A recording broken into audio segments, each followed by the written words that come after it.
Philippines. Oras sa Bomboracho, Iloilo, Philippine Standard Time, 29 minutos na nakaligad sa tak ng alas 11.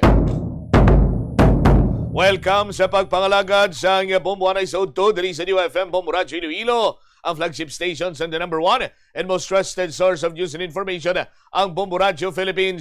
Adlaw kita karon sa Martes, Abril 21, tuig 2026. Sa gihapon, inimula nga rin mo ang kurmaan, Bombot Shama Blanco Hover. Sa mga nagapauna dalaguan karon yung mga balita, untat na biyahe, untat na tughong, ginpanigayon subong adlaw, Abril 21, dali sa bahisang syudad kag probinsya man sang Iloilo. Pero daw hindi mabatsyagan, bangod niya ti ang mga nalakip sa Western Visayas Transport Alliance or Alliance of Transport Cooperatives, ang wala iyan nagpakigbahin. Sa dugang pang mga balita kag impormasyon, Mayor Isa Treñas mag-extend sa bulig sa biktima sa pagpangabuso sa kasubong sininga minor de edad. Ining insidente karon niya manuwakon sa diin daw lamid diri ang mga minor de edad sa distrito sa Molo. Ang apat ka mga suspitsado sa iman minor de edad ara na karon sa Balay Dalayunan. Ang biktima ti tuyo diri sa city government nga magapalabot man sa bulig. Ang mga opisyalis naton diri sa syudad nagpabutyag man sa ila siniyang concern. May kantanan sa nasambitan sining hitabo. Dugang pa nga mga balita kag impormasyon, mga ginikanan o kon guardian sa minor de edad nga nakahimo sa krimen sa rangman nga mapasakan sa kaso sunod pa sa DILG. O di madalakuha ng mga balita, issues kag impormasyon may sentro karon sa aton sining pagpangalagan sa gihapon diri sa palatuntunan na Bomboanay sa Udto. Sa dugang pa nga mga talupang doon karon nga mga balita nasyonal, ining pugante or ining si Anay ako Bicol Representative Zaldico iga turnover sa Criminal Investigation and Detection Group kag sumungman i-turnover sa bahin karon niya sa Sandigan Bayan pananglita ng ini ang magapauli na diri sa pungsod sa Pilipinas. Ang anay mamalidha nga si Zaldico ang unang i-turnover sa CIDG before pa man nga idulong dito sa Maya Sandigan Bayan. Amo ning ginpahayag sa Philippine National Police spokesperson Randolph Tuanyo, no, nga siko ang i-turnover sa Department of Foreign Affairs sa CIDG pananglitan nga makaabot na diri sa pungsod sa Pilipinas. Preparado naman ang Philippine National Police sa pag-abot sa Pilipinas sa nasambitan sining kontrobersyal nga anay mamalidang.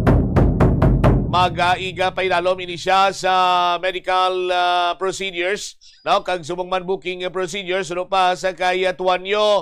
Matapos ini iga turnover sa anti-graft court agod nga i-determine ang detention facility kung diin bala ini siya, no?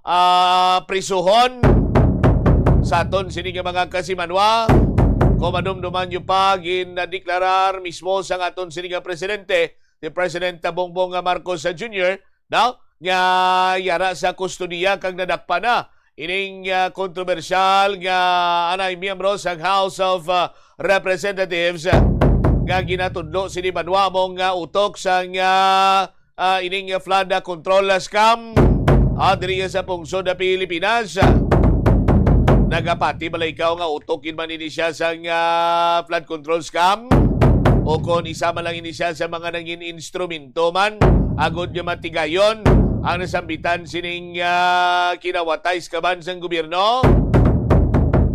Sa iban pa nga mga balita kag impormasyon riman sa aton sining pagpangalagad, masobra 1,000 ka pulis ang ginpangkakasang pwesto sa mando ni National Capital Region Police Office Chief Director Oscar Albayalde.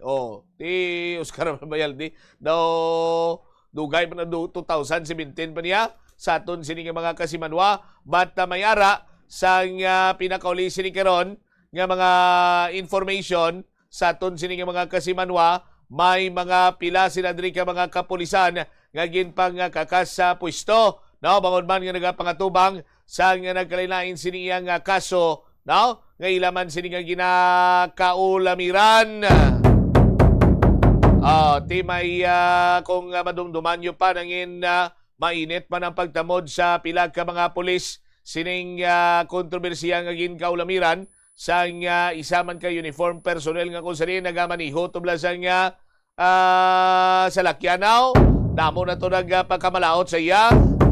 Sa aton sining mga kabumbo, may pipilaman ka mga miyembro, kag aray miyembro sa Philippine National Police nga nagpabutyag sa ila sinibanwa iya nga hibubunot man nga kinanglan gid kuno iya nga mayara sa pagpakahuya sa bahin iya sa pulis nga nakakomiter sa sala nga dapat kuno kon i-reprimand or may pagpangatubangon sini iya nga kaso ining nasambitan sini iya nga pulis mas labing mayo nga kasuhan or pinahan dira siya pero ining mayara sa same campaign daw hindi man mayo para sa pila iya ka mga pulis kag anay pulis kay kun isip-isipon naton na mga kasimanwa madamo man sang nahimuan sini nga mayo aton sini nga pulisan mo hindi man lang yan sila nga nagatinunto ini sila.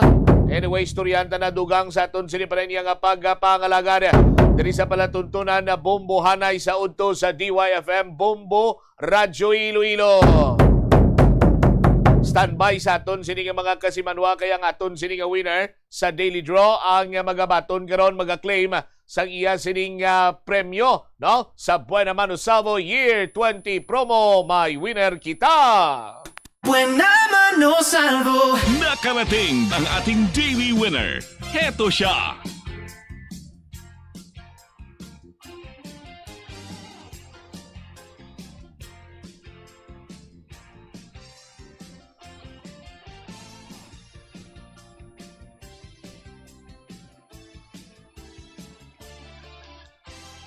Yari na karon sa aton sini nga live studio aton sini nga winner taga Simon Ledesma Haro, Barangay Simon Ledesma Haro.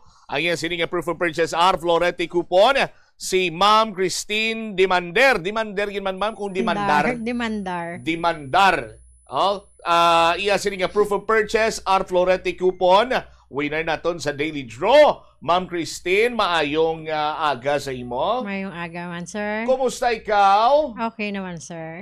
Tiya lang ma'am, baka mga hindi okay. Kaya ginawiyata mo na 1,000 ka pesos nga kaso. Do why pa kuya sa kasalapo sa tao nga ngamba nga hindi ako okay, sir, pero nag-auyat sa nga 1,000 ka pesos, no? Liyo nga ko ma'am isip, ma'am Christine, sa imo nga cash prize. 100 pesos, 200 pesos, 300 pesos, 400 pesos, 500 pesos, 600 pesos, 700 pesos, 800 pesos, 900, 1,000 1,000 pesos. Ano ni Ma'am Christina nga 1,000 pesos?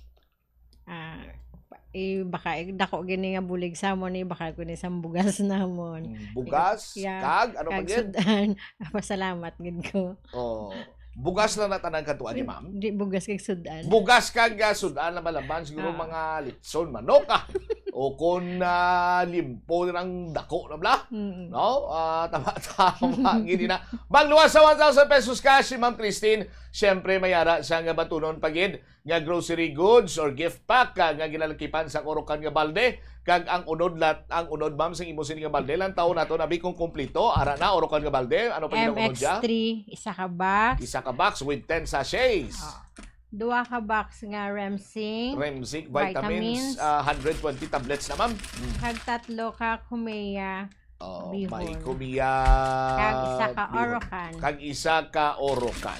Alright. Sige ma'am, agdahaman to mga taga Simon Ledesma nga magpasakop sila para nga pareho sa imo madawag man sila ma'am. Ay ginaagda ko gid kamo kung diin man kamo nga barangay nga lugar magpasakop kamo sa Bombo Radyo sa Buena Mano Salvo.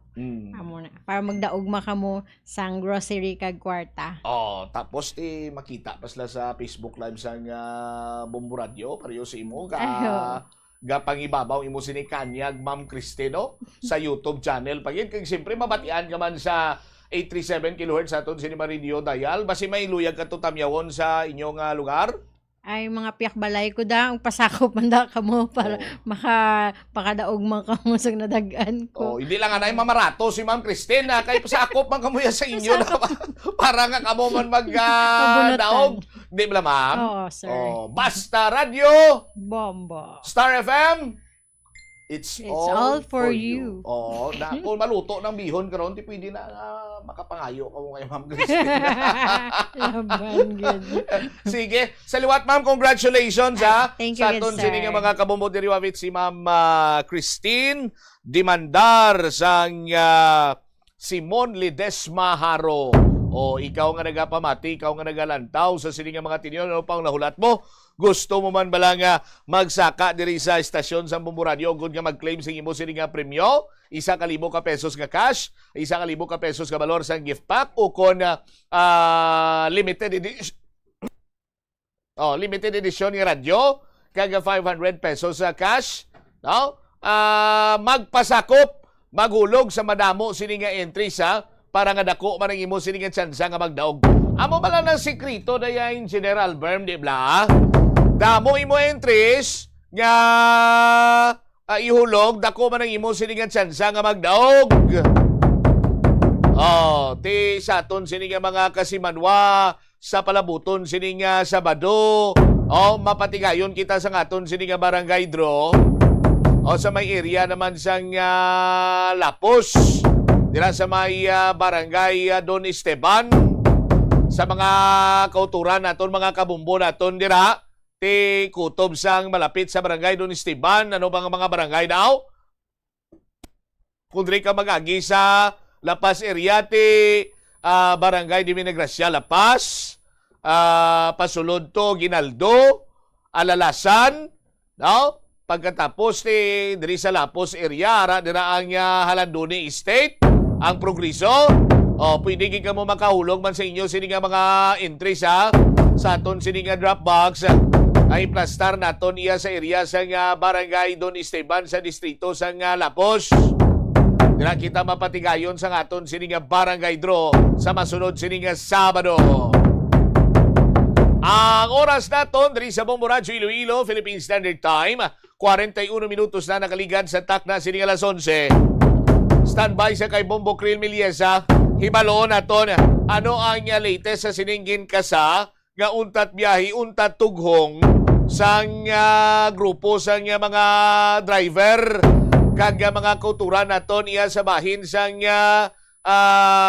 progresibo sini nga grupo sa pagpanawagan ang panubuon ang presyo sang produktong petrolyo magluwas pa sa sining panawagan man iya nga pasakaan sang napulo ka pisos, no? Ang pletihan sa mga public utility vehicle, public utility jeepney. Standby ka mo kay balikan tanas dili madugay sa aton sining mga kasimanwa. Amat-amat naman subong iya nga ti nagaumpisa mga biyan nga nagainit ang National Basketball Association bangod man nga tiyara nakita karon sa playoff season. Sa playoff season nakita sa sining mga tiniyon nagalanog diri ang tatlo ka mga pangalan para iya nga mangin finalist or mga finalist ini sila sa pagka-MVP, most valuable player sa aton sining mga tagpalamati. Why sang liwan kundi ang last year sa NBA MVP sa aton sining mga kabombo, no? Nga si SGA, si Shai Gilius Alexander sang Oklahoma City Thunder. Sa aton sining mga tagpalamati, isa ini siya sa mga finalist. Ikaduha diri banwa, bago man lamang nga ginhingadlan nga most defensive player sa aton sining makuturan sa National Basketball Association, wa isang liwan ang French nga si Victor Wembanyama. Si Victor Wembanyama ni pila ganing height niya si engineer 7'4", no? 7'4". Bansi lang sa mga 8 ka pulgada sakon. Pero ti amo ni siya banwa ang ginhingadlan sa karon nga most defensive player sa aton sini makuturan ining si center sa San Antonio Spurs nga si Victor Wembanyama, finalist sa pagka most valuable player. Ika-3 kag wala nagapaulihi mga biyan sa listahan nga isa man sa mga finalist top 3 amo si Nikola Jokic. Si Nikola Jokic sang ano gani team niya ni Nikola Jokic ni Denver Nuggets, no? Sa aton sini mga kabumbo. Sa Denver Nuggets naman ini siya. Kung ninyo sining manutisyaran lunsay ini tanan sa bahin sang Western Division. Why gid sang finals no or finals sang finalist gid sulod mga player abi from the Eastern Conference Division. Why gid nakasulod as as finalist sa most valuable player. Dai Jason Tatum abi sang Boston Celtics. Sanday sino pagid ang bungoton bla, no? Ang migo ko nga bungoton nga kung patindugon mo sa tupad ka kasya kang patabakoon. Masalamat na nga mancho mo si Pare James. James Harden. Sino pagid sa bahin sa Eastern Conference Division si Donovan Mitchell. Dinuway man nagagulwa ilang siningang pangalan. Lunsay tanan sa bahin karon sa Western Conference Division sa aton siningang mga kasimanwa, no? Si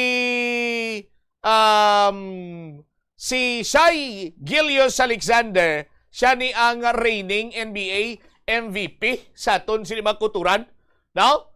Si Victor Wembanyama naman amo ni siyang bag-o lamang giningadlan nga 2026 Most Defensive Player of the Year. Kag si Nikola Jokic sang Denver Nuggets, 3-time MVP na ni siya. Sa aton sini karon niya nga mga kabumbo. Madumduman nga ginlutos ni Jokic kag ni Giannis Giannis Antetokounmpo sa binutuhay nagligad sini nga tuig kag giningadlan bilang NBA Finals MVP. Now sang ginlutos ang Thunder ang Indiana Pacers sa kampyonato. Amo niya sa bahin ni Gilgeous-Alexander. Sa piyak ng mga bahay si Wembanyama, 22 anyos pa lang linis tuto Wemby. Wemby niya ang hayo niya. No? Tawag sila sang una sang dito ni sa Permiga hampang tumba pati sa likod balay. Wemby ni tawag namon siya. Engineer, no? 22 anyos wala ni siya. Ang pinakadako nga puwersa sa pagsulod sini sa San Antonio Spurs nga naglalalas man sini sa ila pakadto sa playoffs, no? Labing unaya sini alin sa iya nga pagsulod sa 2019, nag-average ini siya sa career high nga 25 points per game kag may ara sang 3.1 blocks ukon na pagpangabo. Si Jokic naman may average nga triple-double, ang first player sa NBA history nga ginpangunahan ang liga sa rebounds, assists kag scoring man sa aton sini nga mga kasimanwa nag-average sa 27.9 points kag 12.8 rebounds namayara sa 10.8 assists kada hampang. Eligible man kung tani sa pagka-MVP sanday Los Angeles Lakers star Luka Doncic, no? Ang duya ni Blang kanta nga, My name is Luka, I live on the second floor.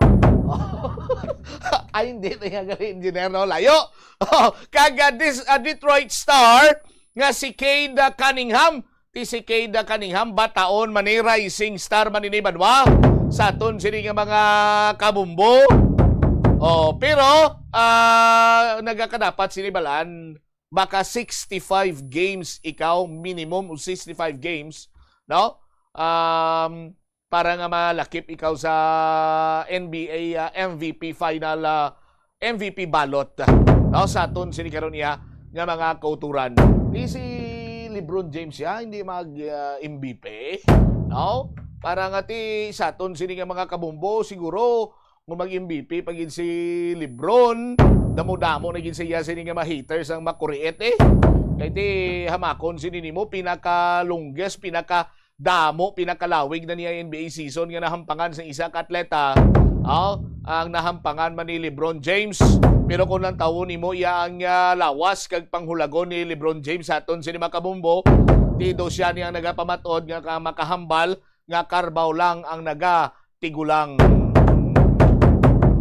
49 minutos na nakaligad sa tak ng alas 11. Check ko naman this time balita ni Bombo Krill Miliasa. Kumusta ang untat biyahe, untat tughong sang mga drivers kag pila pa ka mga progresibo sa nga grupo? Bombo Krill sa report, please go ahead. Apisar sa nagatagiti na init bombo champ no nagapadayon diri ang hublag protesta o kanang untat biyahe, untat tughong strike sang miyembro sa nga No to Oil Price Hike Coalition kag bagong alyansang Makabayan Panay upod man diri ang iban pa nga mga transport group at subong adlaw sang Abril 21 no diri sa syudad kag probinsya sang Iloilo bilang pag-upod man diri nila sa nationwide transport strike. Nagumpisa ang ining hublag protesta kaina sang alas 6 asang aga kag magatakop ini karon alas 6 man sa hapon.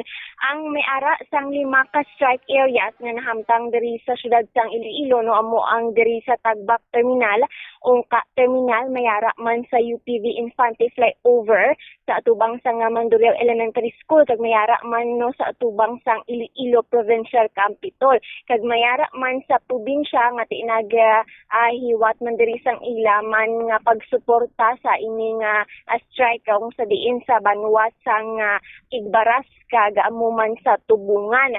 So may ibang diri nga mga drivers naton or mostly sa nag-join no, nga mga drivers naton diri wala gid ini sila nagbiyahe kag pahayag nga wala gid nagtughong subong adlaw apisar nga may ara sang rollback no kat madumduman man naton subong adlaw ang ikaduha nga Martes kung sa diin nagpatigayon diri sang rollback no or nagpatuman na diri sang rollback ang aton diri nga mga gasoline station kay diri man dungan man ini sa ginhiwat man nga strike kung sa diin ginapanawagan gid diri sang mga nagaprotesta or aton gid diri nga mga drivers nga buhingan pagid kuno ang ini nga pagnubo sang presyo sang gatong kay wala pa kuno gihapon nila na batyagan apisan nga yara na ini sa 70 pesos subtog 90 pesos ang aton diri nga mga presyo sang produktong petrolyo hindi pa gihapon kuno nila ini mabatyagan no kay tido kadako gid sang gingkaon sang ila diri nga pagdatong man this past few months no or ginabulubanta naton pila na nakabulan ang aton diri nga pag-antos man sa krisis ang presyo sang petrolyo no kag ginapahayag diri no sa interview man sang Bombo Radyo sa isa ka jeepney driver kay Sir Sex Tartosa iya diri gid pahayag nga nakipagbahin siya diri sa ilang hublag protesta apisar nga tagaliganes na siya no ko nang ila diri nga association sa mga jeepney driver tagaliganes na siya gusto niya kuno nga matagan sang lihok gid ang ila diri nga mga panawagan kag mabatian man sang gobyerno nga ti maskin kano nagatagiti ang init subong no kag ti kakapoy bala kag amuman nga wala siya sang kita subong nga adlaw ginapatinguan giniya nga maka-join sa ining hublag protesta bilang man nga gusto gid sa mga drivers nga mabatian sang gobyerno naton ang kasakit no kon kapigaduhon nga ila diri nga nabatsyag kay payag ni maniya kano diri no nga apisar may ara sang mga drivers nga wala nag-upod sa ila kay makita man naton bobo siya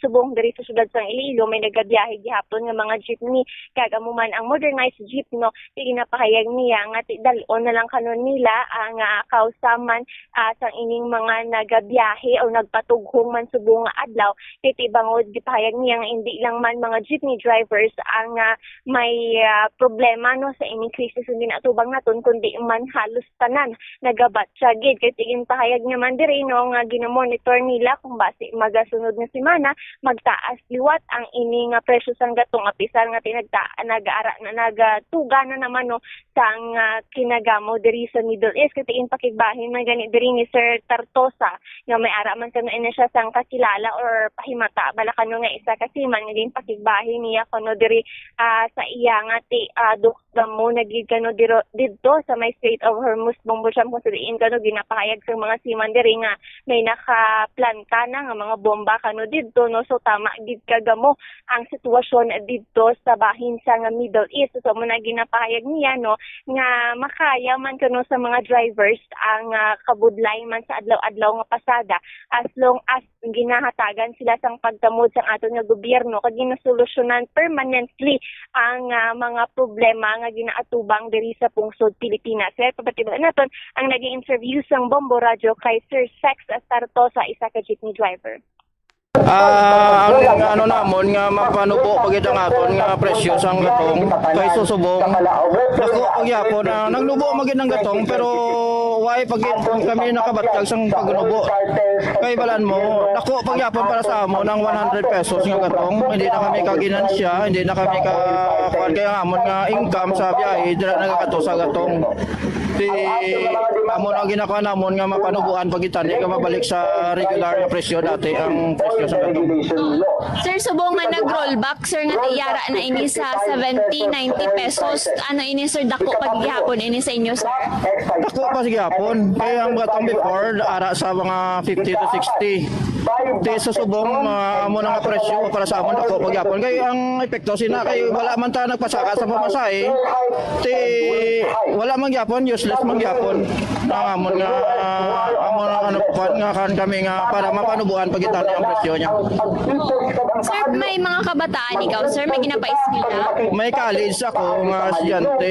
Ti sa subong ang madala namon nga ginansya kamay lang gid kayo. Ti kulang pa sa amon nga balon sa bata sa eskwelahan. Ti siyempre ko bakal pata pagkaon ta. Bitin gid subong tungod sa kamahal sang gatong. Ang biyahe subong wala problema sa mga pasahero. Ang problema gid tungod sa kamahal sang gatong. Gaya amon nakita dira gyapon nga sa gatong.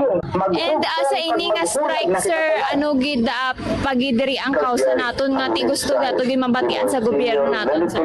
Nga madula tani ang ano ang tax sa VAT di pano ay dulaon ang regulation pan sa VAT the regulation law sa VAT amo na lang amon ginapan nga para manubo ang presyo yan. Sir, sa imo nga bahin, sir, ano ang imo nga hambal diri sa iban nga mga drivers man nga ti wala bala nakipagbahin sa strike or sa waay lang sa ila, sir? Dapat maugyon man sila sa ginapatikayon subong nationwide strike. Kay hindi lang ni para sa amon kundi para sa tanan-tanan man ni. Hindi man ni para sa POG lang na di pasayro kundi para man ni sa tanan-tanan pati private. Kay siyempre katugong man sila dapat maugyon man sila sa amon nga ginahimo nga strike subong. Sir, sa paglantaw nimo, sir, if magpadayon gyapon ini, sir, nga ti sunod nga semana basi magtaas gaway kita kamaan, sir, ano ang ginalantaw naton diri, sir Abi, kung hindi gid magbuo ang presyo sang gatong? Dako nga crisis gid dako nga crisis. Kaya ako ambot na to na nabasahan ko man sa Facebook nagambalang DOE nga posible nga mabalik ang pagsaka sang presyo sang gatong tungod sa nagbalik naman nga crisis subong dito sa sa Middle East. Kaya ako may siman ako nga relatives nga nagpanawag magulang namangkot ako siya grabe lagi sa Strait of Hormuz subong do may hulog na to sila nga mga mga bomba dito sa kwan nga hindi nakaagi ang mga barko dito maapektuhan man kita. Pero ako nagahulag man ang gobyerno tatani bisan sa ayuda to subong way pa kami nabaton para at least makabulig-bulig sa amon to subong halin pa sang ligad ang iba nakakuha na pero kami way pagyapon. Pumutsampa si Sir Sex Tartosa, isa ini ka jeepney driver nga nakipagbahin diri sa hublag protesta. And as you mentioned, takop ini karon hasta alas 6 sa gabi kag magatapos ini sila sa atubang sang UPV, University of the Philippines, Visayas. So sa ining 5 ka strike venues, magaululupod ini sila or maga-unite ini sila karon sa hapon mga alas 4 siguro or alas 5 maga-imaway ini sila sa ila diri nga venue sa atubang sang UPV kag dito magahiwat sa mga programa dire kag magatakop man ang ilang hublag protesta Bombocham. All right. Ini si Bombo Cretanisales Meliaga and ito si Bombo Radio Philippines, the #1 and the most trusted source of news and information, basta Radyo Bombo. Salamat gid Bombo Krill Miliasa sa imo siniya nga report. Dugang sini nga mga balita kag impormasyon later on bantayan sa Bumbuanay sa Udto. Sa gyapon sa aton sini panay nga pagapalayag pagkatapos gid lamang sang Bombo Network News. Mas nanamian bala ikaw magtuon sa balay ipaanggid sa eskwelahan nga madamo ang tawo, isa ka panugyan para epektibo ang pagtuon sa balay, amo ang pagpangita sa designated area agud nga matiniran kung ikaw nagasulat, nagabasa o kung nag-review. Pwede man nga lamesa sa kusina o kung sa desk sa sang inyo nga balay, pero hindi gid magigda sa imo nga katre samtang nagatuon. Inibagod nagakatemtar gid ikaw nga magpiyong-piyong, tubtub nga dalayon na ikaw nga matulugan. Siguraduha man nga malimpyo kar nga imo ginatun-an. Siguraduhon nga matinlo kag maayo ang kondisyon sa mga appliances pareho sang electric fans kag air conditioners. Kung puno sang yabok ang mga ini, mas mabudlay sila mag-function gani mas madamo nga kuryente ang kinahanglan para makahatag sang pareho nga kabugnaw. Halimbawa, ang electric fans tinluan ang mga blades kag grill para mas mabaskog ang hangin. Sa air conditioner naman, tinluan ang filters kag i-check ang refrigerant para hindi mauyang ang kuryente kag mas mabugnaw ang hangin nga ginabugas sini.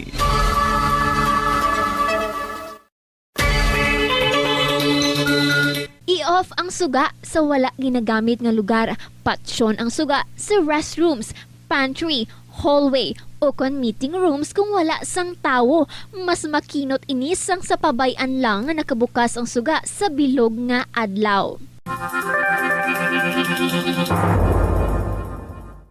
Ano bala ang dapat tandaan? Ito ang Bombo Radio Philippines. Fully digitalized. Numero 1 sa balita, komentaryo, drama at serbisyo publiko. Bombo Radio Philippines. Bombo Radio Philippines. Unmatched. Number 1 and most trusted source of news and information. Basta Radio Bombo! This is Bombo Network News Noontime Edition broadcasting live at Bombo Radio Broadcast Center, Makati City, Philippines. Araw po ngayon ng Martes sa 21 sa buwan ng Abril taong 2026. Sa ating mga headlines, House Justice Panel giniit na maayos at talinsunod sa proseso ang impeachment hearings dito kay Vice President Sara Duterte. Ang testigo o resource person na si Ramil Madriaga, posible manong hindi patawag bukas. Ang Department of Energy naman bukas na alisin ang moratorium sa pagtatayo ng bagong coal-fired power plants sa gitna ng krisis sa langis. Samantala, investment grade credit rating para sa Pilipinas na panatili pero yung outlook ng mga eksperto bumagsak sa negatibong level. Ang Department of Justice naman tiniyak na magiging patas sa paghawak ng mga reklamo kontra sa pamilya Villar. Prosecutor naman sisiguraduhin na hindi maimpluwensyahan ang resolusyon. At abangan din mamaya mga update kaugnay sa dating representative na si Saldico. Maaari daw itong humiling ng asylum para naman mapatagal ang deportation process ayon sa isang international law expert. Sa international news naman, ang US-Iran ceasefire magpapasunag gabi po yan ng Miyerkules ayon sa anunsyo ni US President Donald Trump. At sa ating balitang palakasan sa mga fans ng National Basketball Association o NBA, itong si Victor Wembanyama itinanghal bilang kauna-unahang unanimous Defensive Player of the Year. Live nationwide via satellite. Dumako na tayo sa mga detalye ng ating mga balita.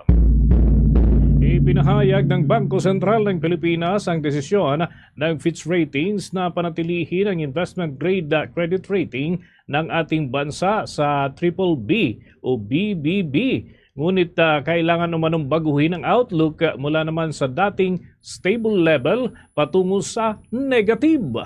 Ayon sa Fitch, ang pagbabago ay dulot ng global energy shocks at tumaas ang risk factors na inaasahan pa rin ng Fitch na aabot sa 4.6% gross domestic product growth para sa 2026 habang bumabangon ang public investment kahit may epekto ang energy cost sa household consumption.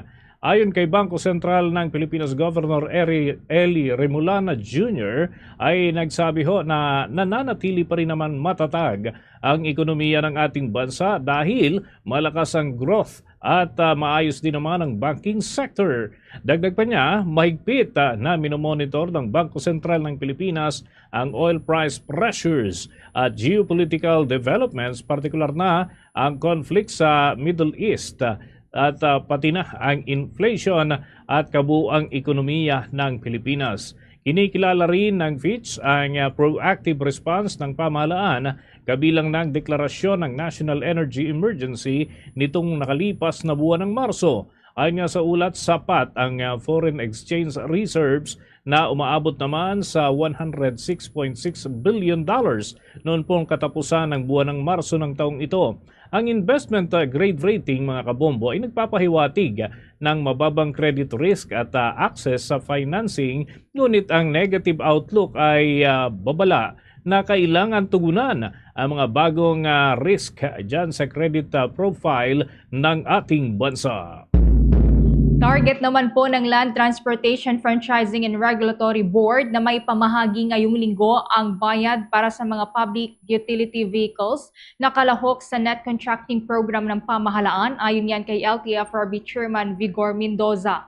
Sinabi ng opisyal na ang agarang pagpapalabas ng naturang payment ay bahagi ng pagtitiyak ng gobyerno na hindi maantala ang kompensasyon sa mga tsuper at operator na nagbibigay serbisyo sa ilalim ng programa. Anya, mahalaga ito upang masuportahan ang kabuhayan ng mga public utility vehicle driver sa gitna rin niya ng patuloy na hamon sa sektor ng transportasyon.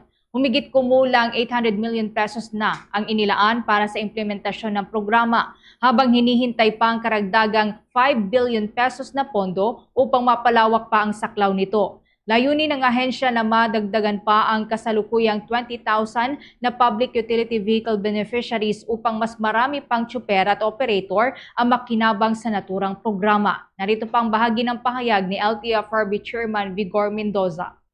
Just to show them na hindi inaabot ng buwan-buwan po ito. Kung ano yung biyahe mo, 3 to 5 days, at puto sa atin ni Secretary Banoy, 3 to 5 days, mababayaran kayo. 20,000. Hindi pa tayo happy doon, no? We wanted to sana the board. Pero alam, may cap naman yan. Alam natin more or less ilan ang papasok dyan, no? So, 20,000 ito, parang we're just what? 50% of where we want. Inamin rin ng LTFRB Chief na isa sa mga pangunahing hamon sa implementasyon ng programa ay ang kakulangan sa sapat na impormasyon o information dissemination, lalo na sa hanay ng mga tsuper at operator na hindi pa lubos na nakakaalam sa mga benepisyo at mekanismo ng net contracting program. Bilang tugon dito, nagsasagawa ang ahensya ng mga seminar at information drive upang mas mapalawak pa ang kaalaman ng mga stakeholder. Kabilang na dito ang pagsasanay hinggil sa paggamit po ng QR code system na nagsisilbing monitoring tool upang matiyak ang maayos at transparent na implementasyon ng programa. Naman, siguro it's information dissemination kasi it's very, bago pa lang natin pinapatupad to, dati mano-mano. No? So, it's more of making them familiar with the system.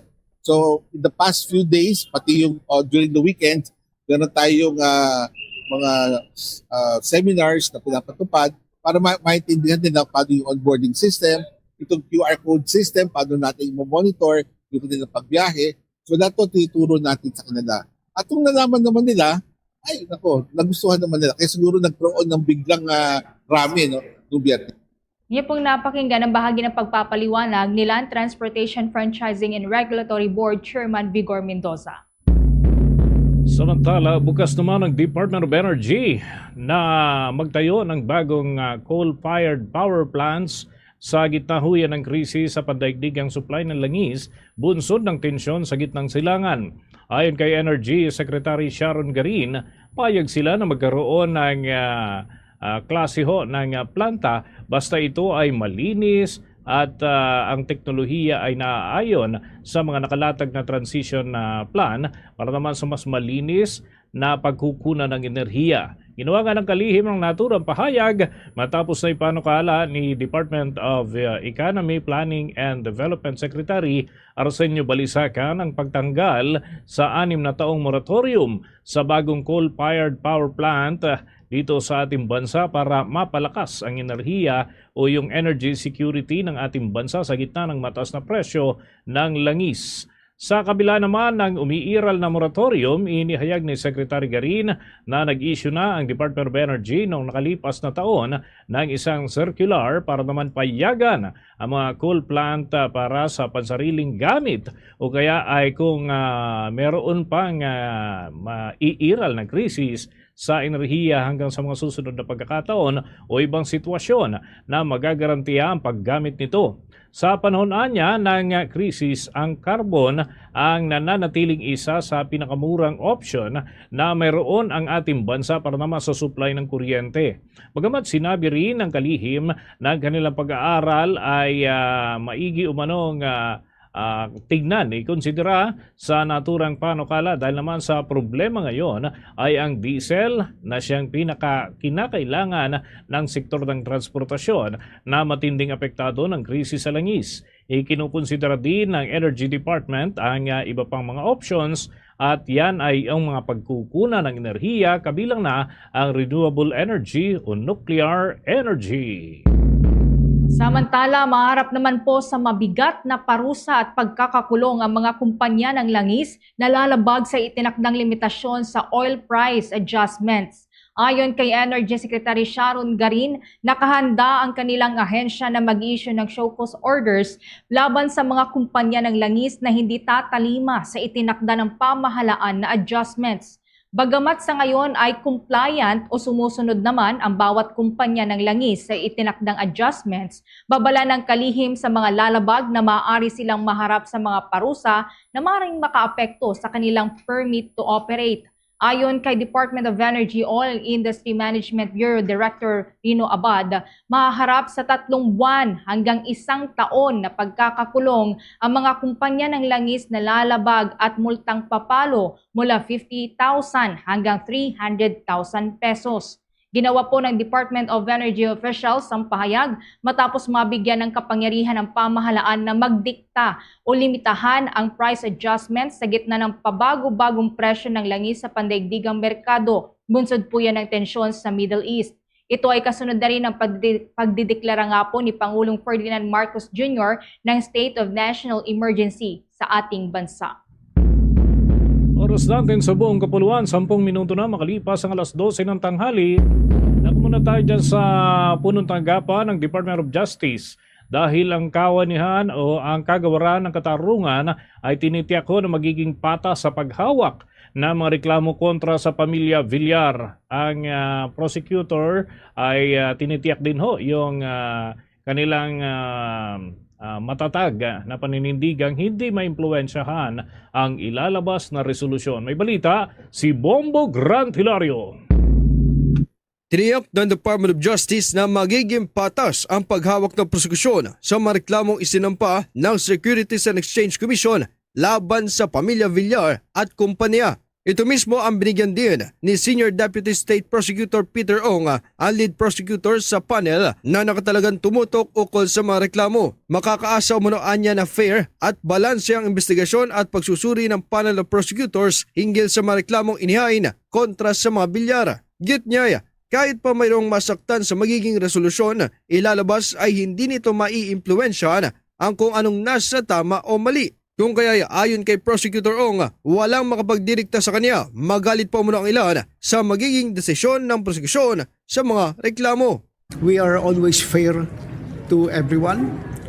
Wala pong nagdidikta sa amin kung anong tama, kung anong mali. Kung may masasaktan, wala kami magagawa. But we just have to do our job.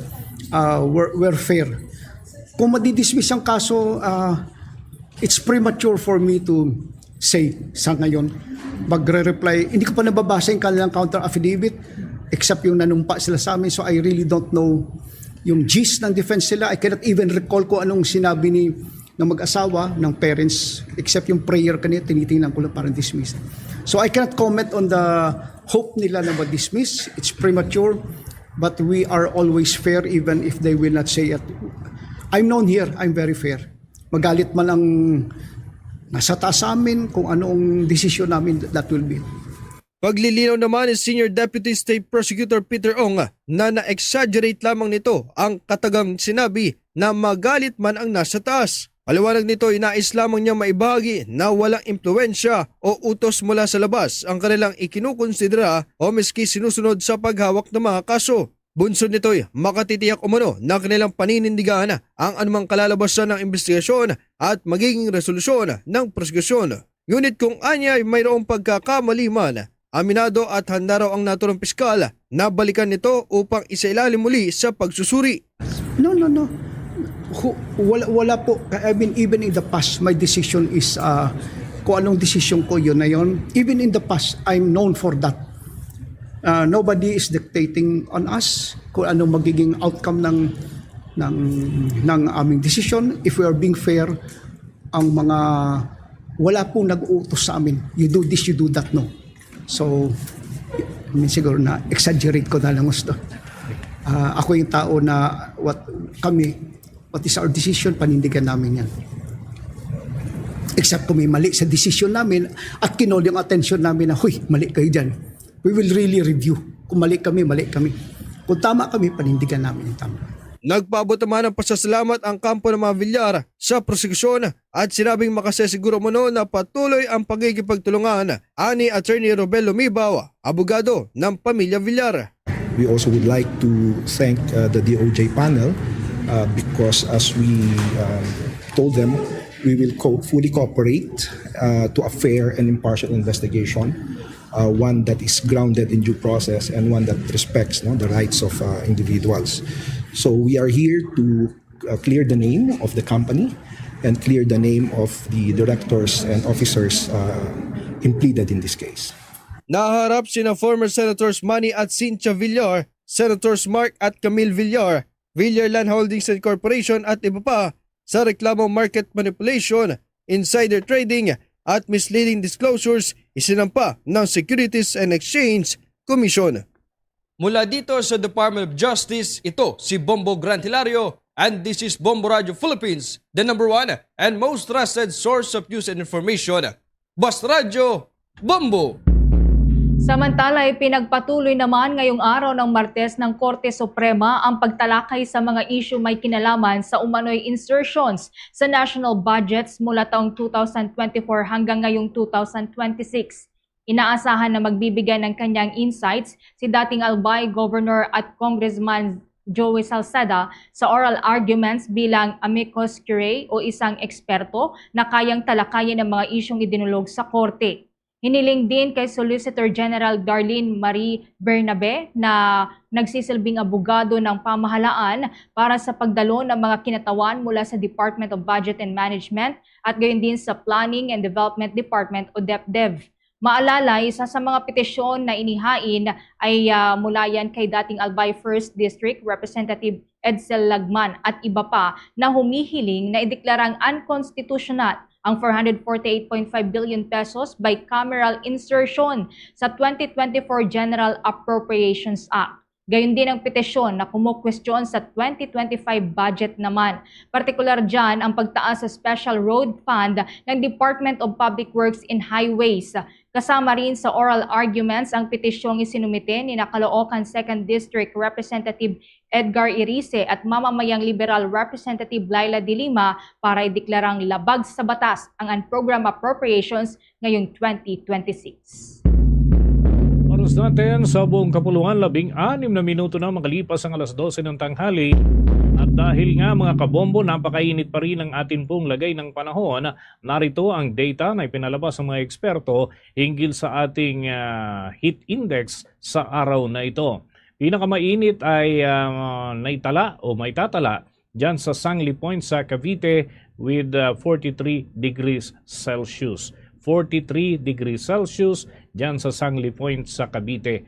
Habang 41 degrees Celsius naman sa mga sumusunod na lugar, Dagupan City sa probinsya ng Pangasinan, San Jose Occidental Mindoro at Iloilo City dyan sa bahagi po ng Iloilo. Maging sa Tacloban City, sa Leyte at nasa 40 degrees Celsius naman ang mga sumusunod na lugar. Apari, Cagayan, Tuguegarao City, dyan sa Cagayan pa rin, at Baler sa Aurora, San Ildefonso sa probinsya ng Bulacan, at maging ang Puerto Princesa City sa Palawan.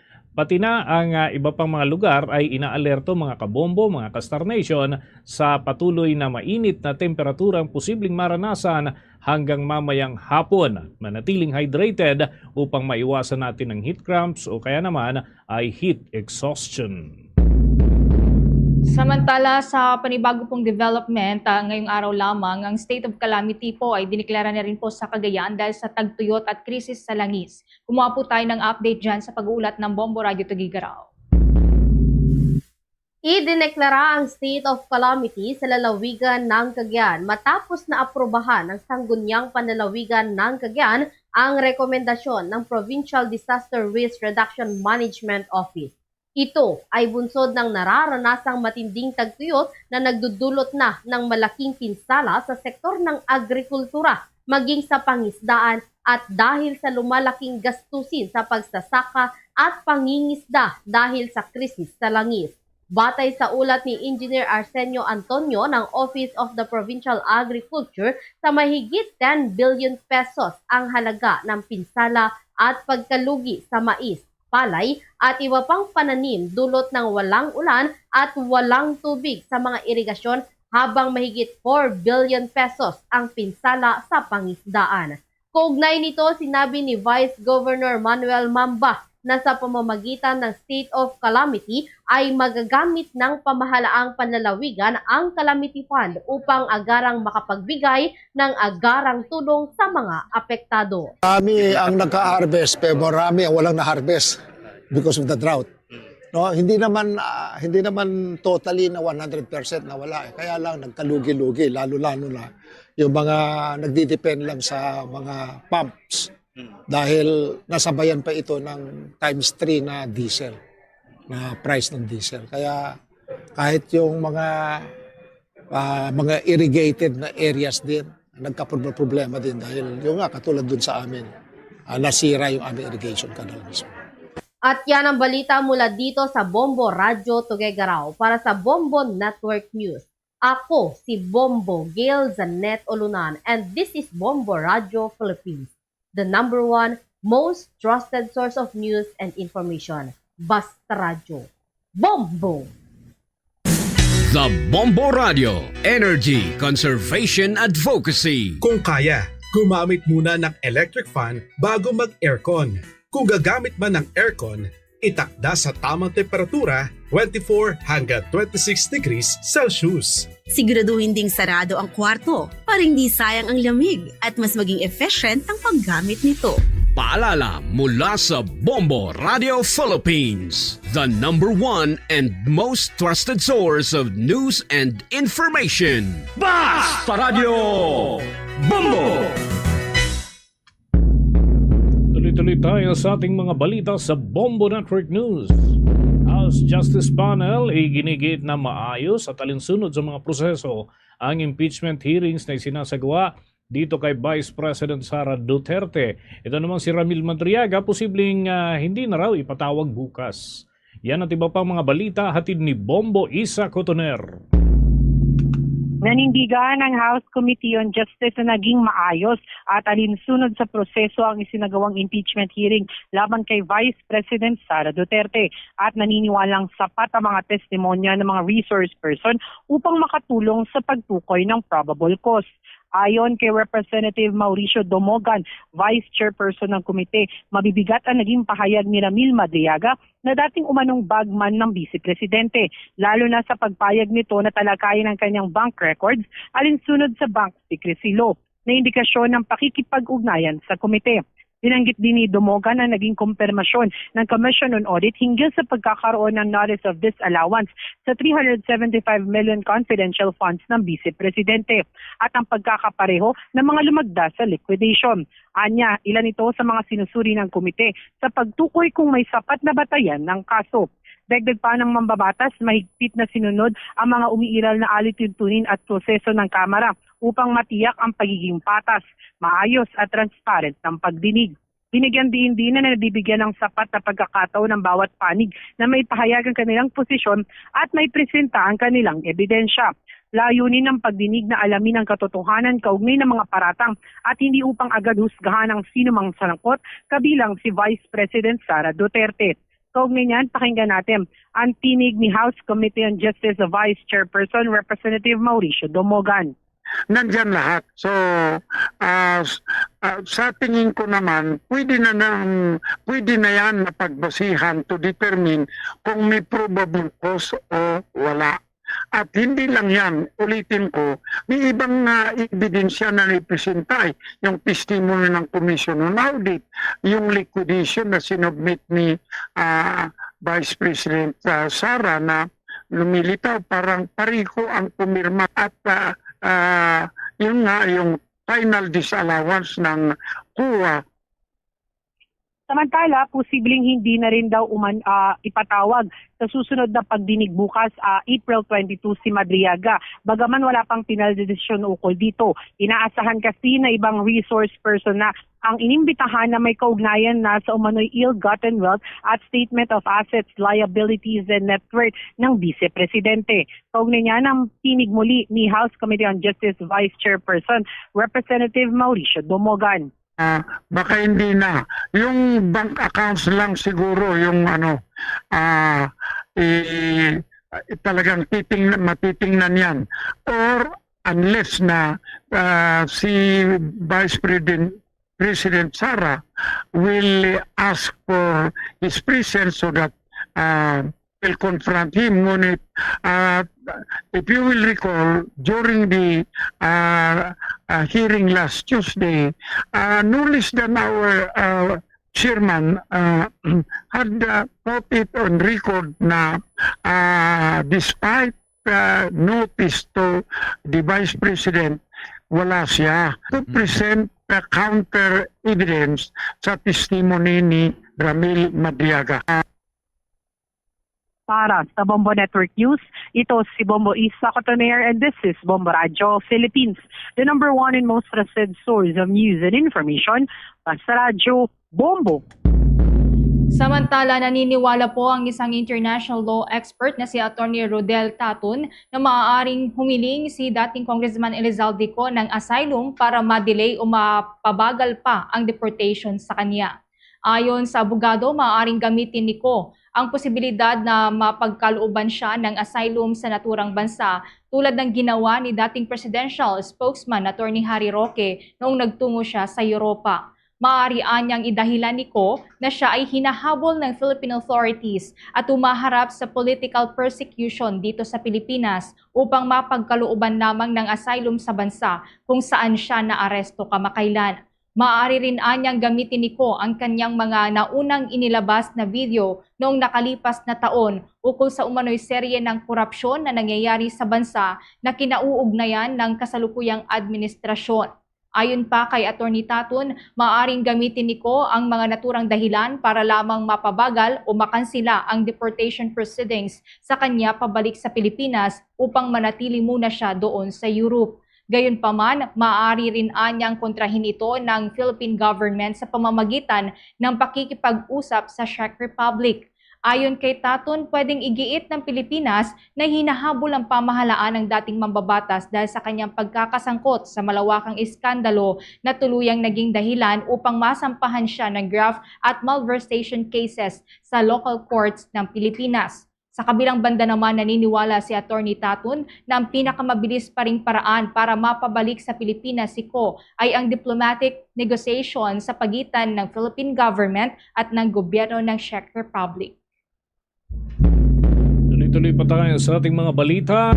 Tiniyak ng Philippine National Police na magiging transparent o kaya naman ay dadaan sa tamang mga proseso ang pagbabalik sa bansa ni dating ako Bicol Party List Representative Saldi Co kapag lapag na ito dito sa bansa sa kanyang pagbabalik. Ayon kay Philippine National Police Spokesperson and Public Information Office Chief Police Brigadier General Randolph Tuanyo, magmula sa pagdating nitong si Elizaldico dito sa Pilipinas hanggang sa kanyang booking procedures gaya ng mugshots at medical examination ay hanggang magkakaroon umano sila ng mga angkop na paglatag ng seguridad hanggang madala ito doon sa Sandigan Bayan ay paiirali ng pambansang pulisya ang kanilang pagiging transparent. Matapos nito ay lalatag naman ni Tuanyo ang hakbang at mga proseso na siyang susundin pagdating ng mambabatas o dating mambabatas na siyang mag-uumpisa sa Department of Foreign Affairs para naman sa turnover dito kay Ko at sa Department of Interior and Local Government at saka naman dadalhin sa Criminal Investigation and Detection Group sa loob ng Camp Crame para sa booking procedure gaya ng pagkuha ng fingerprints, mugshots, medical at physical examination bago pa man dalhin sa Sandigan Bayan para sa return of warrant of arrest. Ang pahayag nga ng tagapagsalita ng pambansang pulisya ay lumabas bagamat ang mga usapin ukol sa detalye ay nasa panig pa ng Department of Foreign Affairs. Inaatasan na rin ni Philippine National Police Chief Police General Jose Melencio Nartates Jr. ang pulisya na paghandaan ang magiging senaryo para naman sa pagdating ng dating mambabatas sa Philippine airport o yung mismong paglalapagan ng sinasakyang eroplano ng naturang individual. Samantala, kaugnay nito ay patuloy naman ang pagkikipag-ugnayan ng pamahalaan sa foreign counterparts para matiyak na mapapawi sa lalong madaling panahon ang dating mambabatas para sa pagharap dito sa mga kaso at bigyan ng kaukulang linaw ang misteryo sa usapin ng flood control scandal. Bombo International News. Magpapasuna ang ceasefire sa pagitan ng Estados Unidos at Iran gabi po yan ng Miyerkules, Abril 22, Washington time, ayon kay US President Donald Trump. Mataas din ang posibilidad na hindi na palawigin pa ni Trump ang ceasefire kung walang maikasang kasunduan sa pagitan nila ng Iran. Inaasahan kasi ni Trump na magpapatuloy ang labanan kapag walang nakamit na kasunduan sa ikalawang yugto ng pag-uusap. Ngayong araw nga ng Martes, inaasahang lilipad na patungong Pakistan si US Vice President J.D. Vance kasama ang top US officials bago ang posibleng ikalawang round ng pag-uusap. Nagpahayag naman ng kumpiyansa si Trump na dadalo ang panig ng Iran sa negosasyon kahit pa nauna nang tumanggi ang Iran na dumalo at iginiit na walang mangyayaring negosasyon sa ngayon. Sa karagdagang balita, naging epektibo ang bilateral live fire drill na isinagawa ng Philippine Army, King of Battle at Artillery Regiment at ng 25th Infantry Division ng United States Army sa Pacific Fort Magsaysay, Nueva Ecija. Ito ay bahagi mga kabombo ng Salaknib Phase 1 na kasalukuyang isinasagawa sa pagitan ng hukbong katihan ng Pilipinas at ng Estados Unidos. Isinagawa ang live fire drill sa kabundukan na sakop ng Nueva Ecija kung saan ay ginamit ng hukbo ang Atmos 155mm self-propelled guns at M119A3 howitzer, isa sa mga pangunahin na artillery unit na may firing range na hanggang 19 kilometers o katumbas ng 12.1 miles. Sa ilalim ng Salaknib Phase 1, nakapaloob dito mga kabombo ang 37 na mga foundational training activities na sumasaklaw sa lahat ng Army warfighting functions tulad ng force protection, live fire, movement and maneuver, mission command and intelligence at maraming iba pa. Sa kabilang banda, ang Phase 2 naman ng Salaknib ay bubuuin ng 25 araw na Joint Pacific Multinational Readiness Center na mayroong pangunahing focus para naman sa large-scale combat operations. Nagsimula ang Salaknib sa unang bahagi ng buwan ng Abril. Samantala, nanindigan po si House Justice Committee Chair at Batangas Representative Jervil Luistro na hindi dapat pinapangunahan ng sinuman ang magiging desisyon ng panel ukol sa impeachment complaint laban sa Vice Presidente. Sa katunayan anya, maging siya na nagsisilbing presiding officer sa mga serye ng hearing ay umaayaw ding pangunahan ang desisyon ng kanyang mga kapwa mambabatas at ng magiging desisyon ng buong plenaryo ng Kamara de Representantes. Ayon kay Luistro, ang focus ngayon ng komite ay ang magampanan ang tungkulin nito sa impeachment complaints laban kay Vice President Sara salig sa itinakda ng konstitusyon. Saka na lamang niya iisipin ng komite ang magiging proceedings sa Senado kung naitransmit na ang verified complaints sakali mang tumuloy ito sa mataas na kapulungan na magsisilbi bilang isang impeachment court kinalaunan. Nang matanong naman si Representative Luistro ukol sa naunang komento ni dating Presidential Legal Counsel Salvador Panelo na posibleng 4 hanggang sa 6 na senador lamang na kinalaunan ng susuporta para sa guilty verdict laban sa Vice Presidente, sinabi ni Luistro na hindi rin dapat pinapangunahan ang pagdinig kung aabot man ang reklamo sa full trial. Ayon pa sa mambabatas, kailangang tapusin muna ang mga dapat pagdaanan ng impeachment complaints salig yan sa itinatakda ng batas at maipresenta ang anumang ebidensyang sumusuporta sa mga naturang reklamo. 27 minuto bago sumapit ang alauna ng hapon. Tuloy-tuloy tayo sa ating mga balita. Naniniwala si Ateneo Policy Center Senior Research Fellow Attorney Michael Yusinko nang magiging testimonya ni Ombudsman Jesus Crispin Remulla ay isa sa pinaka-crucial na ebidensya para sa patunay kung mayroon nga ba na hindi may paliwanag na kayamanan si Vice President Sara Duterte. Ayon nga sa abogado ay si Remulla ang may otoridad na makapagsabi kung mayroon nga na hindi maipaliwanag na kayamanan ng pangalawang Pangulo batay na rin sa official records ng kanilang tanggapan na hawak ng Tanod Bayan. Paliwanag ni Attorney Yusinko na katago sa Office of the Ombudsman ang official copy ng Statement of Assets, Liabilities and Net Worth o SALN ng pangalawang Pangulo na maaaring ikumpara doon sa kanilang bank at tax records na pare-parehong pinapasabpina ng House Committee on Justice. Ang anumang sasabihin ni Remulla ukol sa official financial record ng pangalawang Pangulo anya ay tiyak na magagamit bilang clear and convincing evidence para suportahan ang alegasyon ng unexplained wealth laban sa Vice President na isa sa mga inireklamo laban sa kanya. Gayunman, malaki din anya ang papel ni Ombudsman Remulla unang kinatawa ng Ombudsman sa pagpapaliwanag kung lumobo nga ba ang kayamanan ni Vice President Sara Duterte nang hindi akma sa kanyang sinasahod o natatanggap na benepisyo bilang public official. Hindi rin inaalis ng abogado ang posibilidad na walang irregularidad sa Statement of Assets, Liabilities and Net Worth ng pangalawang Pangulo, ngunit kailangan naman itong iba yung pag-aralan.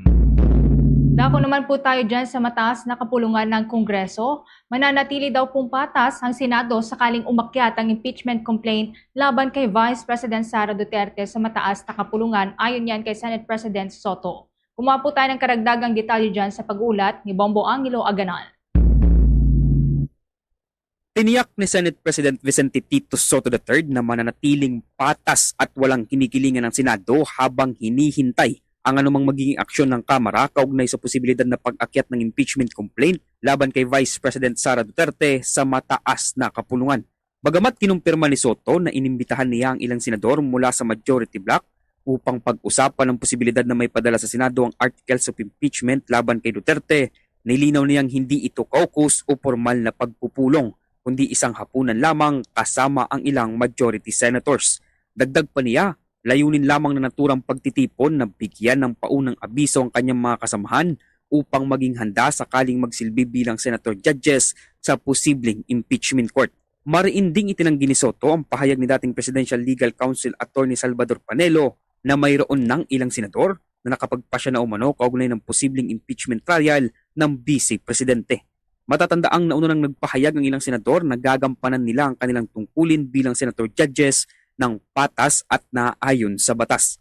Si Senator Risa Hontiveros na kilalang kritiko ng mga Duterte na una nang tiniyak sa kanyang mga dating pahayag na magiging patas siya at tanging ebidensya lamang ang magiging batayan ng kanyang boto kung sakaling umabot sa Senado ang impeachment complaint.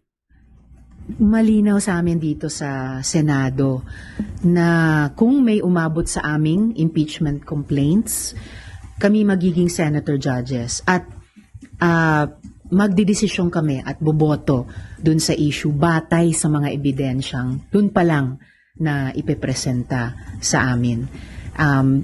Like most everything that comes before the Senate, usapin yan ng demand for accountability ng ating mga kababayan na answerable lahat kami na nagtatrabaho sa gobyerno, including yung highest officials natin dahil sila yung possible subject ng impeachment complaint. So ako, ngayon pa lang, inahanda ko ang sarili ko sa posibilidad na may umabot na impeachment complaints dito. If and when that happens, magsisilbi ako bilang senator judge at klaro sa akin yung tungkulin sa akin doon.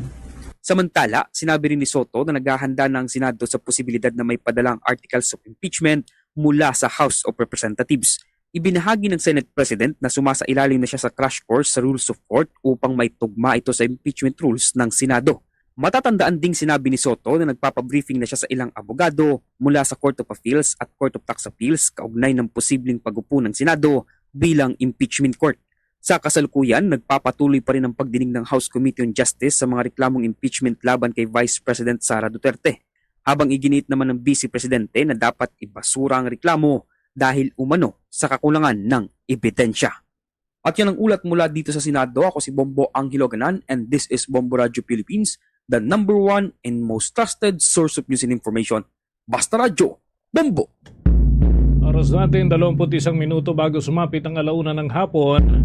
Nagpadala ang gobyerno ng mga sundalo doon sa itinuturing na hotspot dyan sa area ng Maguindanao at sa mga karatig na probinsya bago pa man ang nakatakdang kauna-unahang parliamentary elections sa Bangsamoro Autonomous Region in Muslim Mindanao o BARM. Yan ay sa Setyembre 14 ng taong kasalukuyan. Ayon nga sa Philippine Army, pinaigting na ang operasyon ng military at ng Philippine National Police units dyan sa natukoy na hotspot o yung conflict-prone areas para matiyak ang mapayapang halalan. Kaugnay nito, inilagay na sa heightened alert ang 6th Infantry Division ng Philippine Army at Maigting na nakikipag-ugnayan sa Philippine National Police para naman masiguro ang kaligtasan ng mga komunidad na may kasaysayan na ng election-related violence. Bukod nga dito, inadapt na rin ng Joint Task Force Central ang isang proactive strategy na nakatuon sa early threat detection at yung rapid response at hindi lamang yung pagtugon sa mga insidente. Pinakalat na rin mga kabombo ang mga sundalo sa mga rural towns at ang mga barangay kabilang na ang mga lugar na mayroong political rivalries na madalas na nauwi sa armadong bakbakan o labanan sa Maguindanao del Sur, Maguindanao del Norte, probinsya ng Cotabato at maging sa Cotabato City mismo.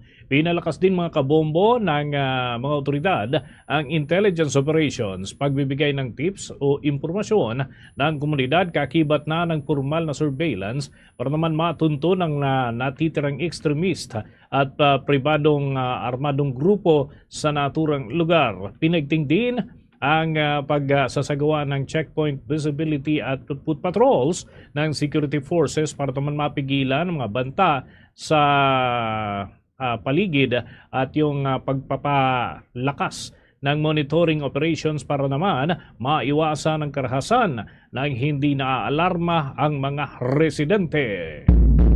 Kuha pa po tayo ng karagdagang report mula dyan sa Philippine National Police. Inilatag na po ng organisasyon ng ilang mga koordinasyon sakaling dumating na nga dito sa Pilipinas si dating Congressman Elizalde Co. Kaugnay niyan may nagkalapang report si Bombo Jovino Galang. Nakahanda na ang Philippine National Police sa mga protocols sakaling dumating na sa bansa si Saldico matapos na ito ay maaresto sa Czech Republic. Ayon kay Police Brigadier General Randolph Tuanyo, ang tagapagsalita ng pambansang pulisya, na may mahigpit na koordinasyon sila sa iba't ibang intelligence group na siya magdadala sa Sandigan Bayan. Ang nasabi ko sabihin, noong weekend pa po ay nagbigay na po ng kautosan ang po kaya sa HPNP na paghandaan ang pagdating ng nasabing dating congressman pagdating sa Pilipinas. Handa-handa na po ang Philippine National Police pagdating din po sa atin sa Pilipinas. Especially po yung coordination ng ating intelligence group, kasama po ang CIDG at ang aviation, kung saan pagdating po sa Pilipinas, kapag ganyan na kautusan ng Philippine National Police, kagad po ay diretso dito sa CIDG para sa kapulang proseso katulad ng pag-fingerprint, medical, and case examination. Nilinaw nito na hindi gagamitin ang kanilang custodial facilities at ipapaubay na lamang sa ombudsman kung saan dadalhin ang dating mambabatas. Magugunit ang mismong si Pangulong Ferdinand Marcos Jr. ang nag-anunsyo sa pagkakaresto ni Ko na nasangkot sa iba't ibang anomalya ng flood control project sa bansa. Sa ngayon po, ang custodial center po ay hindi na po maglalagyan ng mga mahuhuli ng Philippine National Police sapagkat ito na po ay self-proven. Ang binanong po natin, kapamakaraan na matapos yung proseso ng physical, medical examination sa kanya, agad naman po ito dadalhin sa ombudsman para po sa pag-deliver ng wara. At pagdating po sa, kasi hindi na po lahat tayo mangyayari at pagdating po sa Sandigan Bayan, mag-decide na po ang Sandigan Bayan kung saan po nila naglalagay ay kukulong po ang sa dating congressman. Ito si Bombo Juvino Galang and this is Bombo Radio Philippines, the #1 and most trusted source of news and information. Basta Radio Bombo! Oras natin 16 na minuto bago sumapit ang 1:00 ng hapon. Ako muna tayo sa mga balitang nakalap ng ating mga himpilan. Umano'y pagdakip kay former Representative Saldico, posibleng makaapekto raw sa imahe ng mga overseas Filipino workers doon sa Czech Republic. Bakit kaya? Alamin natin yan sa ulat ng Bombo Radio Rojas. Posibleng magdulot na negatibong imahe sa mga overseas Filipino workers o OFW sa Czech Republic ang napaulat na pagkakaaresto sa puganteng si former Representative Zaldico. Ayon kay Bombo Julius Robin, international correspondent direkta sa Czech Republic, na pag-usapan nila ng mga kapwa OFWs ang sitwasyon ni Ko at ang dahilan ng pagpunta nito sa nasabing bansa. Batay sa naunang pahayag ni Pangulong Ferdinand Marcos Jr., plano umano ng dating mambabatas na pumasok sa Czech Republic. Gayunman, sinasabing kulang ang kanyang mga dokumento kaya siya ay pinigil ng mga otoridad. Sinabi ni Bombo Julius na may pangamba ang ilang OFWs na maaaring makaapekto sa kanilang isyu ni Ko, lalo na't iniuugnay ito sa umano'y korupsyon sa flood control projects. Sa kabila nito, naniniwala si Julius na maayos pa ring pinangangasiwaan ng gobyerno ng Czech Republic ang sitwasyon kaugnay sa pagkakaaresto ni Ko. Umaasa rin siya kasamang iba pang OFWs na maibalik sa Pilipinas ang kontrobersyal na dating opisyal upang malinawan ang publiko sa katotohanan sa likod ng issue ng flood control anomalies. Sa akin po, meron pangamba kasi kung malaman po na yung mga government ng Czech na may background tong si Saldico, so malaman niya na may corruption pala dyan sa bansa natin. So parang may reflect ang mga OFW kasi kapwa Pilipino namin si Saldico. So ganun po. Mula dito sa himpilan ng Bombo Radio Rojas, para sa Bombo Network News, ako si Bombo Lindsay Ermitanio Bade. And this is Bombo Radio Philippines, the #1 and most trusted source of news and information. Basta Radio Bombo! Samantala, mga Pinoy po doon sa Japan, naghahanda na rin sa posibleng pagyanig ng megaquake. Kasunod po yan ng magnitude 7.5 na lindol na tumamak kahapon. Kumuha po tayo ng karagdagang detalye dyan sa pag-ulat ng Bombo Radio Iloilo. Naghahanda na rin ang mga Pilipino sa Japan kasunod ng magnitude 7.5 na lindol na tumama sa northeastern coast ng bansa kahapon na nagdulot ng pangamba sa posibleng pagyanig ng isang mas malakas na megaquake.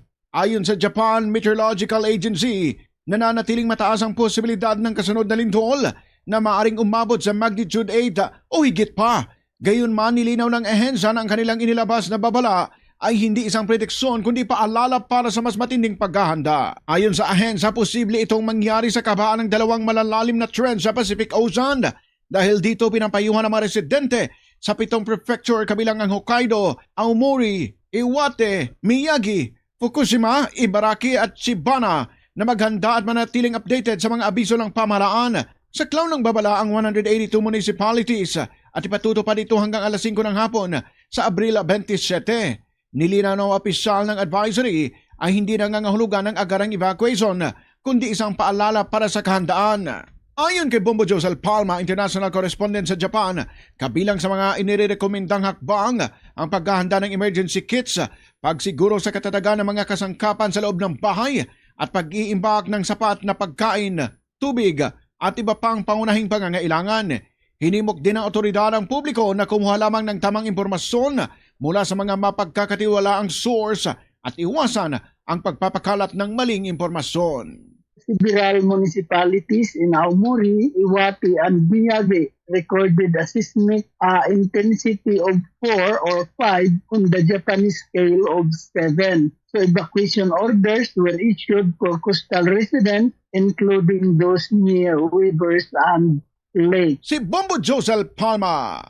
Para sa Bombo Network News, mula dito sa Bombo Radio Iloilo, ito si Bombo Ayan Gahete. This is Bombo Radio Philippines, the number one and the most trusted source of news and information. Basta Radio! Bombo! Dako muna tayo dyan sa Central Visayas, Mactan, Cebu Airport. Nasa huling yugto na raw ng mga preparasyon para dun sa 48th Association of Southeast Asian Nation Leaders Summit sa buwan po ng Mayo. Yung mga biyahero ay kumustahin din ho natin paano magiging setup kaugnay ng naturang mga kaganapan. May balita ang Star FM Cebu. Puspusan na ang paghahanda ng Mactan Cebu International Airport para sa nalalapit na ika-48 Association of Southeast Asian Nations Leaders Summit na gaganapin ngayong Mayo. Inihayaga ni Julius Nare Jr., General Manager at CEO ng Mactan Cebu International Airport Authority, nakahanda na ang lahat ng kinakailangang preparasyon upang matiyak ang maayos na pagtanggap ng libo-libong delegado mula sa iba't ibang bansa sa Timog Silangang Asya. Kabilang pa sa mga isinasagawang paghahanda ang pagkukumpuni at pagpapahusay ng VIP lounge sa Terminal 2, gayon din ang patuloy na renovation sa Mactan General Aviation Terminal. Tiniyak din ni Nare na matatapos sa takdang oras ang mahalagang proyekto bago dumating ang mga delegado. Dagdag pa niya, may nakahandang Plan B ang pamunuan ng paliparan upang agad na matugunan ang anumang technical na problema o hindi inaasahang pangyayari sa panahon ng summit. Samantala, pinayuhan naman ito ang mga pasahero na magplano na maaga ng kanilang biyahe. Paglilinaw pa niya na walang kanselasyon ng mga flights, ngunit maaaring makaranas ng kaunting delay dahil sa mas mahigpit na seguridad at pagdating ng mga high-profile na bisita. Inaanyayahan din ito ang publiko na maglaan ng sapat na oras sa kanilang biyahe upang maiwasan ang abala habang abala ang Cebu sa paghahanda para sa mahalagang pagtitipon ng mga leader ng Association of Southeast Asian Nations. Yes and no. No in the sense that all flights will continue. Yes in the sense that there may be some delays. There are particular protocols that come with the arrival of the aircraft carrying the different heads of state. So it might cause some delays. So my suggestion to everyone is that please plan around there being delays. In other words, if you have a meeting in Manila on May 8th, at noon time, please do not go May 8th in the morning. Go on May 7th. It does require some adjustment. Mula rito sa lungsod ng Cebu, para sa ASEAN Philippines 2026 update ng Bombo Radio Philippines, ito si Star DJ Sophie Amber nag-uulat for the number one and most trusted source of news and information, Basta Radio, Bombo! Si Baguio City Mayor Magalong naman tinutulan ang pagpasok ng 100 full electric taxis sa syudad dahil sa trapiko. Hinamon rin ng LTFRB na sila na ang magmando ng daloy ng trapiko kung aaprubahan ito. Kaugnay niyan, may report pa ang Bombo Radio Baguio. Hinamon ni Baguio City Mayor Benjamin Magalong ang Land Transportation Franchising and Regulatory Board na sila na rin ang magmando ng trapiko sakaling aprubahan ang pagpasok ng 100 full electric sedan taxis o e-taxi sa Baguio City. Ipinahayag ng alkalde ang kanyang pagkadismaya dahil sa umano'y ginagawa na pag-aproba ng Land Transportation and Franchising Regulatory Board ng mga prangkisa ng walang konsultasyon sa lokal na pamahalaan at maging sa kanilang regional regional at field offices. Anya, mas batid ng lokal na pamahalaan ang aktwal na sitwasyon sa kalsada habang limitado ang alam umano ng LTFRB at pag-aproba lamang ng mga prangkisa nang hindi isinasaalang-alang ang kondisyon sa ground. Dagdag pa ni Magalong, minsan na niyang kinompronta ang ahensya dahil sa pahayag na nangangailangan pa ng mas maraming taxi sa lungsod na anya ay mali at dapat ibinabatay sa datos. Binigyang diin niya na kung magpapatuloy ang ganitong pag-aproba, nakahanda siyang magsampa ng kaso laban sa LTFRB. Hinamon pa niya ang ahensya na dalhin sa lungsod ang mga tao ng nasabing ahensya upang maranasan mismo ang matinding trapiko. Kayo ba nga mag-traffic dito? Papuntay mo yung tao mo dito at ikaw mag-traffic dito para malaman nyo kung gano'ng kahirap. Tapos isisiin ng local government.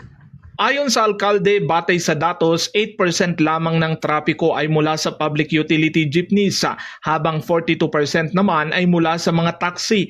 Patunay umano ng malaking ambag ng sobrang dami ng taxi sa pagsisikip ng daloy ng trapiko.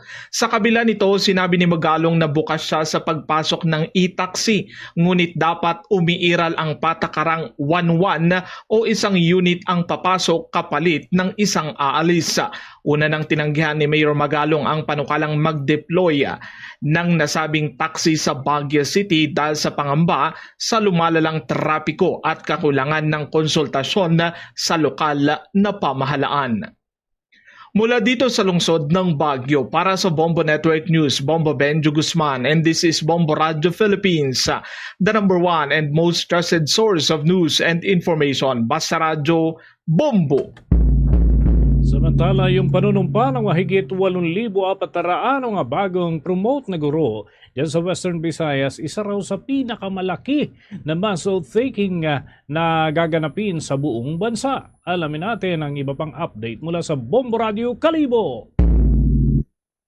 Naghahanda na ang Department of Education o DepEd Region 6 para sa gaganaping mass oath-taking ng nasa 8,493 na newly promoted teachers at principals mula sa Western Visayas na isasagawa sa lalawigan ng Capiz.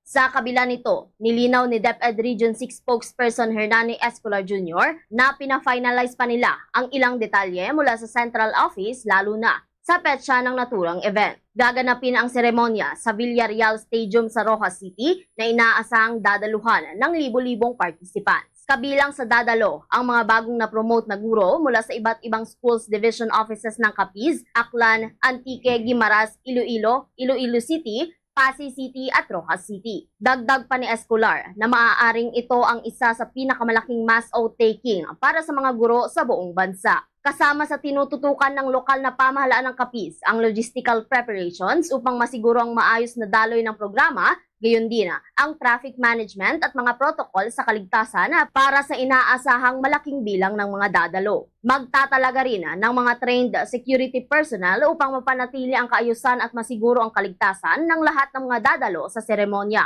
Sa kasalukuyan ay wala pang kumpirmasyon kung dadalo si Pangulong Ferdinand Marcos Jr. at DepEd Secretary Sonny Angara upang pangunahan ang mass oath-taking. Currently, we are still finalizing some details, particularly on the date. So currently, we are in close coordination with the Human Resource Management officers as to the final schedule. We are in coordination with the Central Office. Si DepEd Region 6 spokesperson Hernani Escolar Jr. sa kanyang naging pahayag. Para sa Bombo Network News, mula rito sa Bombo Radio Kalibo. Bombo Ashley May Pamaos nag-uulat, and this is Bombo Radio Philippines, the number one and most trusted source of news and information. Basta Radio, Bombo! Manatiling updated sa mga kaganapan sa Luzon, Visayas at Mindanao at maaari hong tunghayan ang mga kaganapan sa pamamagitan ng Bombo Mobile App, YouTube, TikTok at maging sa Facebook Live. Kaya naman mga kabombo, mga ka-Star Nation, dito sa Luzon Region, maaaring masubaybayan ang ating mga palatuntunan sa pamamagitan ng ating pong mga himpilan. Unahin natin dyan sa probinsya ng Isabela, nariyan po ang Bombo Radio Kawayan. Kung kayo naman ay nadako sa parte po ng Pangasinan, nariyan ang Bombo Radio at Star FM Dagupan. Doon naman sa bahagi ng Cordillera Administrative Region ay nariyan po ang Bombo Radio at Star FM Baguio. Sa lalawigan ng Albay, nariyan ang Bombo Radio Legazpi at dito sa Mega Manila, 102.7 Star FM Manila. Diyan din po sa Luzon area, partikular na po sa may Cagayan Valley region, maaari niyo rin pong tutukan ang Bombo Radio Tugigaraw. Habang dyan sa Ilocos region, nariyan naman po ang Bombo Radio Lawag, Bombo Radio Vigan at Bombo Radio La Union. Habang dyan naman po sa Bicol region, nariyan po ang Bombo Radio Naga. Mga kabombo Caster Nation, bago po tayo magtapos, samahan niyo po kaming manalangin ng Prayer for Peace in union with the Prayer Vigil for Peace led by Pope Leo XIV. Lord, make us instruments of your peace in a world wounded by conflict, especially in the Middle East, where fear, anger, and uncertainty continue to grow. We turn to God in humble prayer. May He teach us to bring healing where there is pain, love where there is hatred, and forgiveness where there is injury. Where there is division among nations, may dialogue begin. Where there is despair, may hope rise. Where there is darkness, may His light shine. Where there is violence, may courage for peace prevail. We pray for all countries affected by tension and war. May the hearts of leaders be calmed and guided toward justice, compassion, and respect for every human life. May they seek not conflict, but understanding. O Divine Master, teach us not to seek to be understood, but to understand. Not to be consoled, but to console. Not to be loved, but to love. For it is in giving that we receive, in pardoning that we are pardoned, and in letting go of hatred that we are born into true and lasting peace. May your peace descend upon the Middle East and the whole world, upon every suffering family, every frightened child, and every weary heart. We ask this through Christ our Lord. Amen.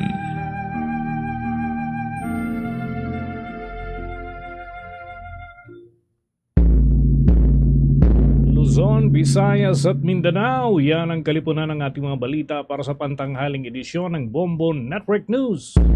Ang back-to-back winners sa Catholic Mass Media Awards bilang Best News Program. At mula rito sa Bombo News Center, Makati, this is Bombo Radio Philippines, the number one and most trusted source of news and information. Basta Radio, Bombo!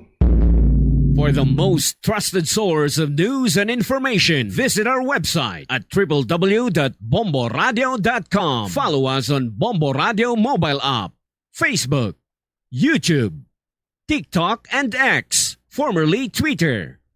Like, share, and stay connected. Anytime, anywhere.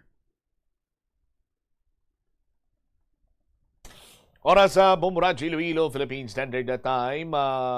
Impuntulaw na sa hapon. Balik na diri sa pagpanglagad sang bombohan ay sa udto sa DYFM Bombo Radio Iloilo.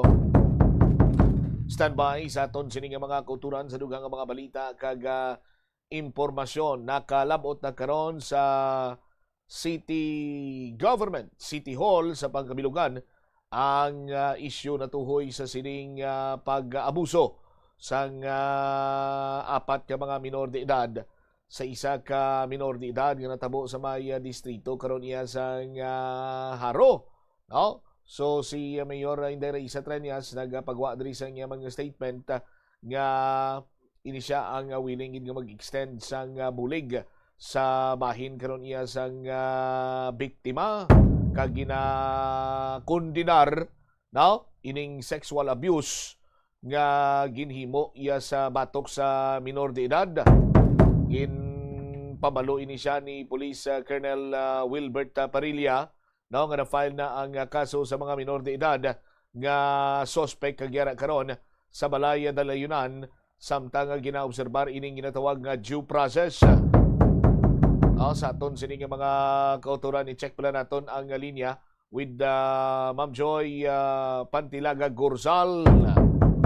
Sa latest man sining statement karon coming from the mayor, no? Sa aton sining karon yung magkasimano. Check naton sa linya si Ma'am Joy. Ma'am Joy, si Bombo Cham live ikaw sa Bombo sa Udto. Good afternoon.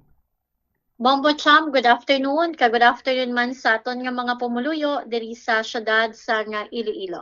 Matapos nga nakalabot na sa kay Mayor, sa tulupangon ni Mayor Inday Raisa Tranya sining natabo sa isa iya ka biktima sang sexual abuse. No? Isa pa gid sa mga nagakadapat hatagan man sang nagakigo nga atensyon is that kay ang biktima minor, ang mga suspitsado lunsay man ini mga minor. Ma'am Joy?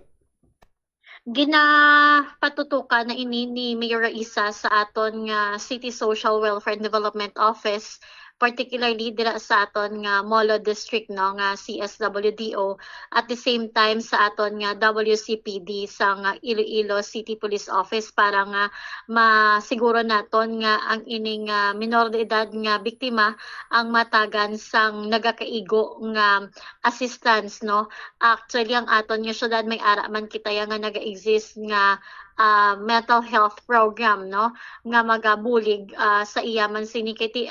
Definitely dako ini nga epekto as to psychosocial psychological effect, no, sa iya sini nga naagyan sa sining incident nga naagyan sa sining minor de edad, Bombo Cham.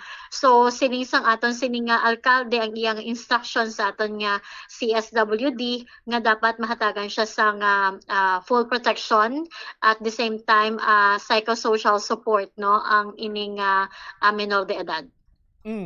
Okay. Sabahin naman yan sa mga suspect, Ma'am Joy. Anong may ara sa specific instructions si Mayor Raisa sa aton siniyang kapulisan? Actually, na-file naman ang case. Gin-inform ni Mayor sang Friday na file na ang case, and then na-aresto naman, no, ara subong ang kay daw lain-lain ni ang mga edad sa sining apat ka mga minors. Ang tatlo ara sila sa Balay Dalayunan, and then ang isa ara sa aton nga Crisis Intervention Unit, no, or CIU, ang ining apat ka mga minors sa Bombo Cham. All right. Magluwas ini karon Ma'am Joy, aluyag ko na lang ipalabot man o kung i-take up man ining pagpirma na karon ni Mayor sang healthcare proxy card ordinance bala nga tinagahatag man sang kay gayunan sa aton sini nga mga kulturan nga mga nagaisahanon sa pagpangabuhi sa pagpili sang mga tawo nga malapit sa ila or trusted person nga mahimo sini nga mangin healthcare representative kaga makadesisyon para sa kaugalingon sa isa pag ka partikular nga individual, Ma'am Joy? Yes, so for publication na lang ini Bombo Cham kay kahapon na pirmahan na ini ni Mayor ang Iloilo City Healthcare Proxy Ordinance, no. This is a makabig naton nga dako ini nga bagay, especially sa aton nga mga utod, mga Ilonggo bala nga mga member sa nga LGBTQ plus ano na siya nga kay tiyang iban sa ila may mga hindi man naton maibitan nga ti gen sikway or wala na sang may mga pamilya nga naga-support sa ila. At the same time may mga utod kita nga ti may ara nga mga nagaupod sa ila pero hindi nila gid nga pamilya, no, do layo na sa ila nga nagapalangga sa ila. So ining healthcare proxy card ordinance isa ini kadako nga tikang para sa aton man nga health protection, no, sa ining mga kauturan naton nga nasiling na naton nga wala sang may naga ara gid sa ila poder bala nga nagaasikaso sa ila nga ila gid mismo nga himata. So through this sa pinagi sini ang ina nga natungdan nga tawo pwede niya kumbaga matugyanan ang iyang trusted person nga siya ang maga-serve as representative, no? Akon in kaso abi nga ma-hospital siya, nga siya mismo balado hindi na siya makadesisyon sa iya sining kaugalingon kay tiway understand nga kung mapa-hospital ikaw, ma-admit ikaw dira, madulaan ka sang animo, kinanglan nga dapat maipaidalom ikaw sa operation or kan ano dira, but kinahanglan sang clearance sang imo nga immediate family. But kung wala ikaw sina, but kung maging resign ikaw nga trusted person, at least no may makadesisyon on your behalf. So ginsay na ini ni mayor kag mangin na epektibo na ini once nga matapos no ang ining publication. Kag for this one ang may ginpain man ini nga budget para diri ang aton sining syudad based man diri sa ordinansa no nga ginpasar sang aton sining Iloilo City Council Bombo Cham. Ang nag-author gid sini si Councilor Nene de la Liana, mas mayo man nga ma-interview naton sila no para nga mahibaluan man naton bala ang pinagad ka unod no sang sining ordinansa. All right. Sige. Ma'am Joy, thank you so much sa information kag maayong hapon sa imo. Thank you man and good afternoon. Dari wabit si Joy Fantilaga Gursal, spokesperson ni Inday or Mayor Inday Raisa Treñas.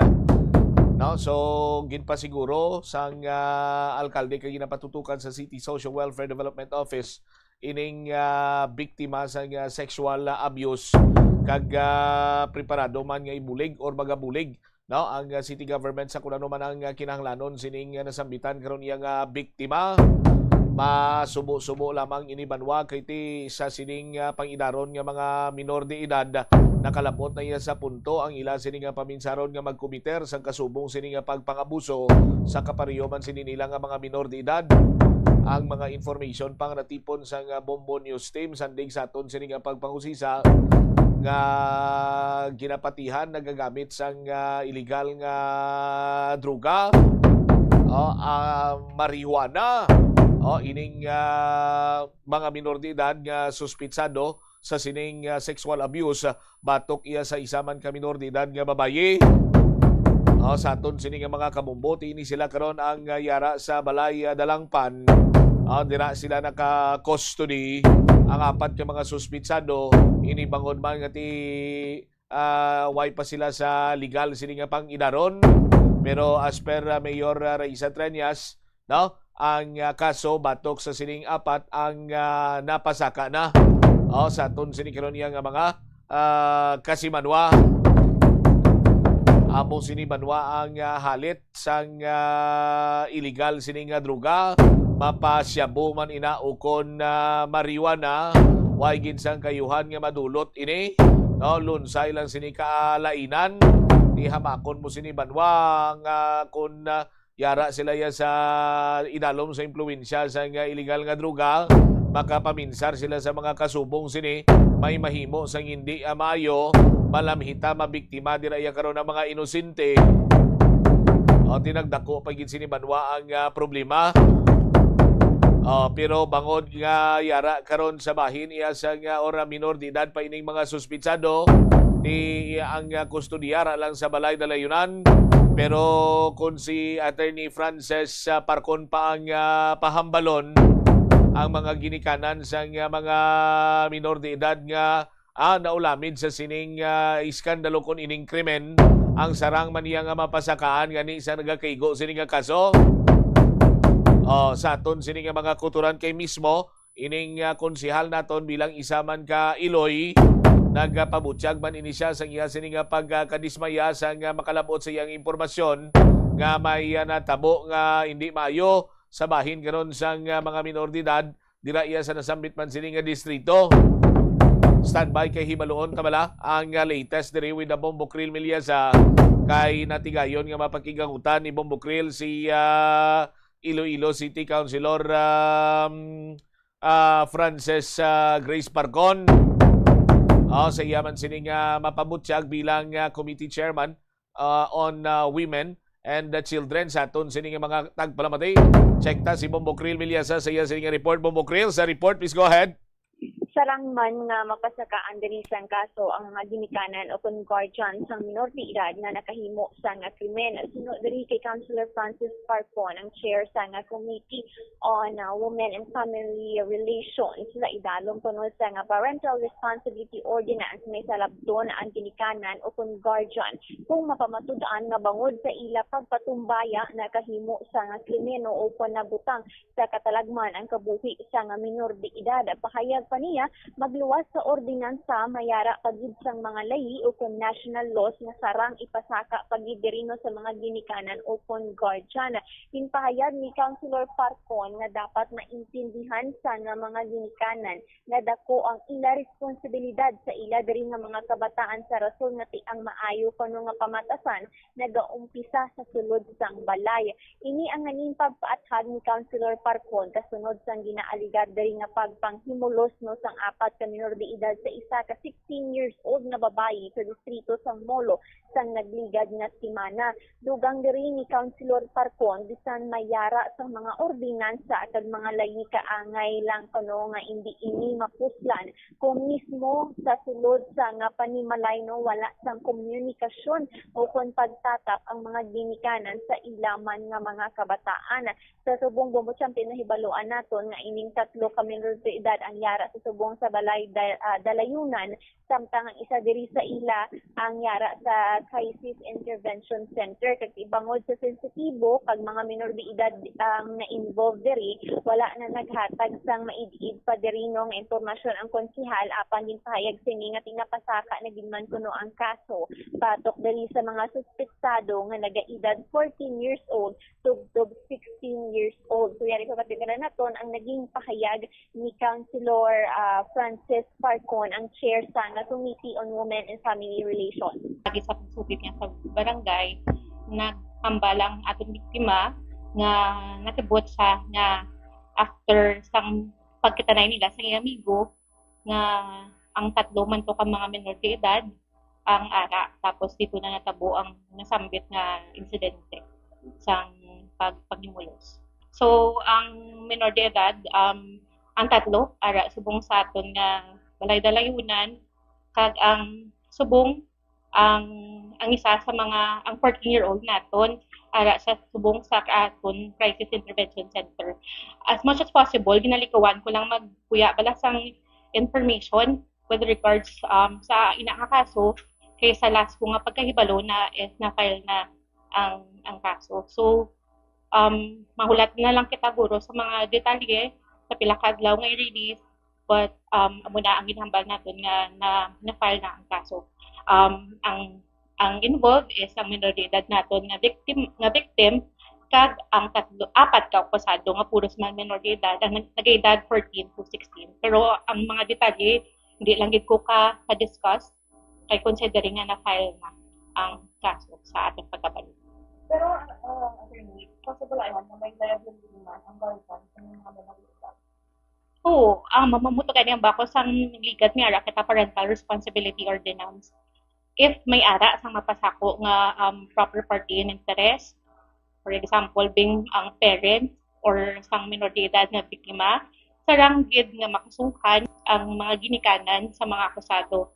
Wala labot sa aton nga ordinansa, may ara aton sa aton na nga ang imo bila kabataan or kung ikaw bisa ka guardian sarang ka makasuhan sa mga naubra sa minor de edad under sa imo nga care. So may ara kid wala labot sa ordinansa may ara kita sa nila ikit na sarang sila makasuhan if may proper party and interest na ma-file ang kaso.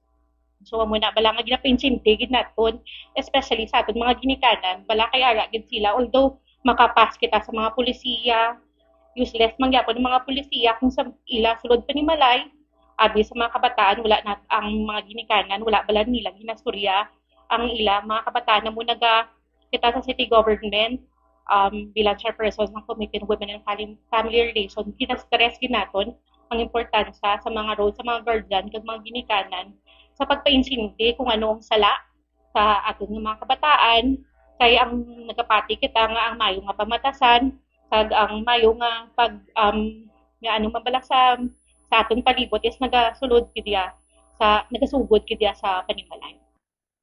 Si Councilor Francis Parcon, ang chair sa nga Committee on Women and Family Relations, and gindugang man niya no bomucham na once magreklamo ang himata sang biktima, mahimo dirigid nga makasuhan ang ginikanan sang ining apat ka minor de edad. And muna ang ginapahayag niya diri no, kumbaga reminder naman ini sa bugos man nga mga ginikanan kag mga guardian sa maaton diri nga mga minor de edad nga dapat bantayan git ini sila hatagan sa nga nagakaigo diri nga pagtatap man bombot champ no kay ti amo ini ang responsibilidad kanon sa isa ka ginikanan kay hindi lang minor de edad ang magatubang sa aton diri nga mga ordinansa o kun layi kundi pati man ang mga ginikanan nila o kun guardian no na nagatatap diri sa mga minor de edad bombot champ. All right. Ini si Bombo Creo Panisalis Miliaga and this is Bombo Radio Philippines, the number one and the most trusted source of news and information, basta radyo. Bombo. Salamat kid na Bombo Krill Milyasa sa imong sining follow-up report.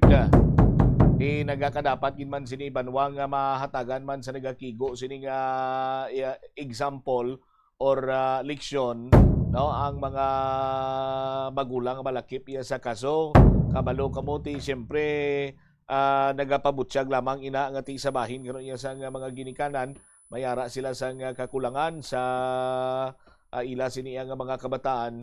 That is why nga sa lanubo sini nga edad no sa aton sini nga mga kabumbo sa lamaharon sini nga edad nakapaminsar na sila sa kasubong sina no nga sahi sa buluhaton nga ti tuman kalayo kun tani sa mga ginapaminsar kag ginaekspektar sini naton nga nagapangidaron 15 14 16 no sa aton sini nga mga kasimanwa ang iban siya kundi kung hindi gadget ti mga nagahampang pa niyang sulod sa paminsaron pero may pipila na ya sa aton sini magkasimanwa nga ti asper sa pagpanghusisa gani naton may mga records nga nagagamit sa marijuana ni most probably sa aton sini makabombo dako nga tsansa nga ti bangod man sa impluwensya sining mga ginadumili sining droga rason sang pagkomiter nila sa sining nasambitan karon niya nga sexual abuse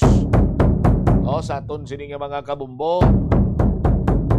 That is why nga ti aboning isa man sa mga labing importante ining kampanya batok sa illegal nga droga sang aton siniya kapulisan para nga ti hindi na makalabot iya sa punto nga pati ang mga minor de edad sarang na nga makagamit sini kag ini sila ang mag-resort sa pagbuhat sa nga krimen o kung ano man nga sahi isang bayolente siniya nga buluhaton sa aton sini karon nga mga kabombo.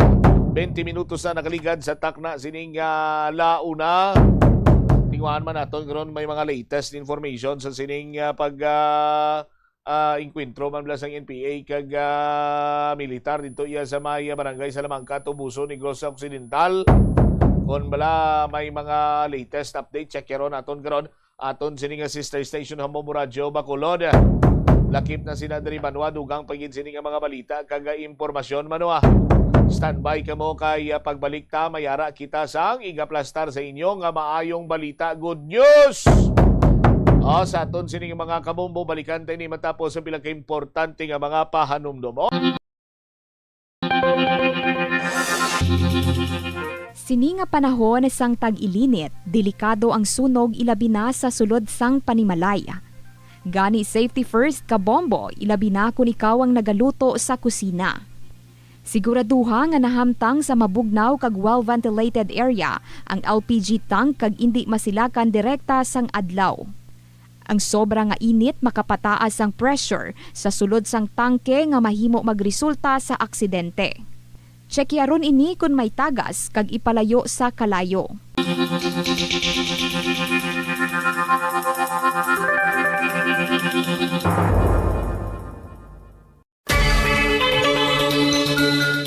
Magamit sang electronic power strips o kon extension sang linya sang kuryente, agod ma-expand ang mga outlet sa imo balayo opisina. Ang electronic power strips nga ginatawag man surge protectors, sarang pa makaproteher sa mga sensitibo nga electronic devices sa mga voltage spikes. Makabulig man ini sa pagkinot sang kuryente, bangod ang paggamit sang extension ang makabuhin sang phantom loads. Sigurohon man nga naka-off o naka-unplug ang extension kung wala na ini ginagamit. Hindi ako Kada 39 segundo, may isa ka... Plus Wala de Iloilo, Billboard of Activities for April 19 to 25, 2026. Si Mr. Totong Villaruz kaupo ng iyang banda are once again booked to give you one great musical entertainment sa concert at the Plaza, Mangininyo sa Abril 25, Sabado, kicking off alas 6 ng gabi.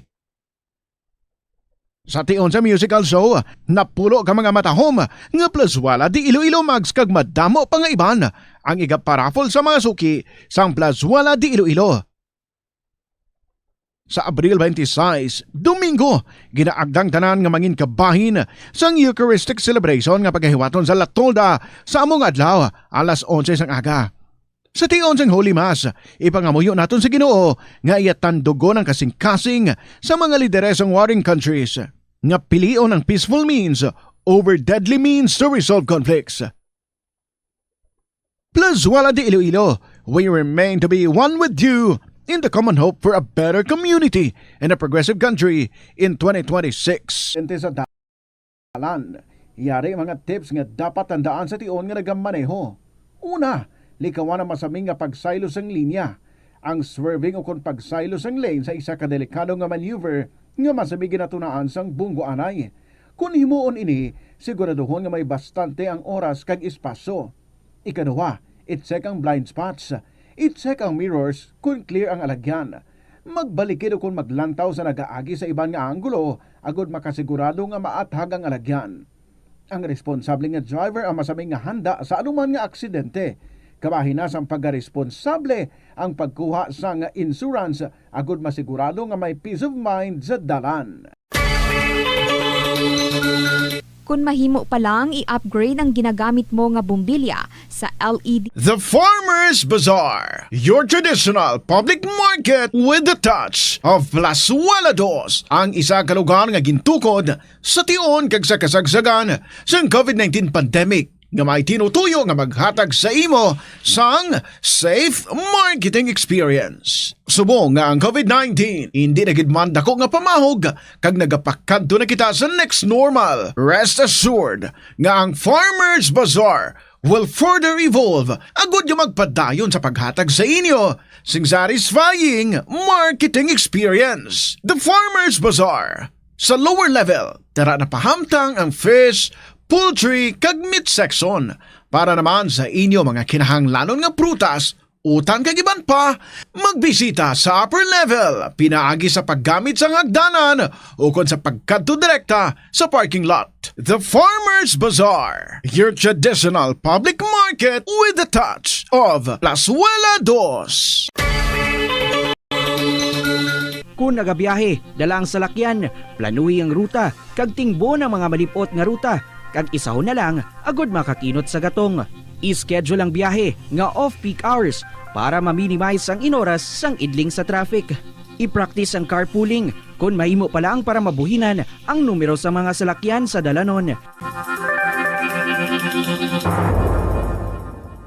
Ang kasubo kag depresyon ang hindi pareho nga balatyagon. Ang depresyon ang hindi gulpiyada lang nga nagakatabo sa isa ka tawo, masamimang kaadlaw. Samtang, magkahabig naman nga nag-experience ikaw sang depresyon kung masobre na sa 3 ka bulan nga nagabatyag ikaw sang kasubo. Importante nga mahibaluan ang mga naga-trigger sa nga mga balatyagon, agud nga mahibaluan kung paano ini nga bulngon. Paano ipabilin nga matinlo ang ginakaon nga mga prutas kag utan?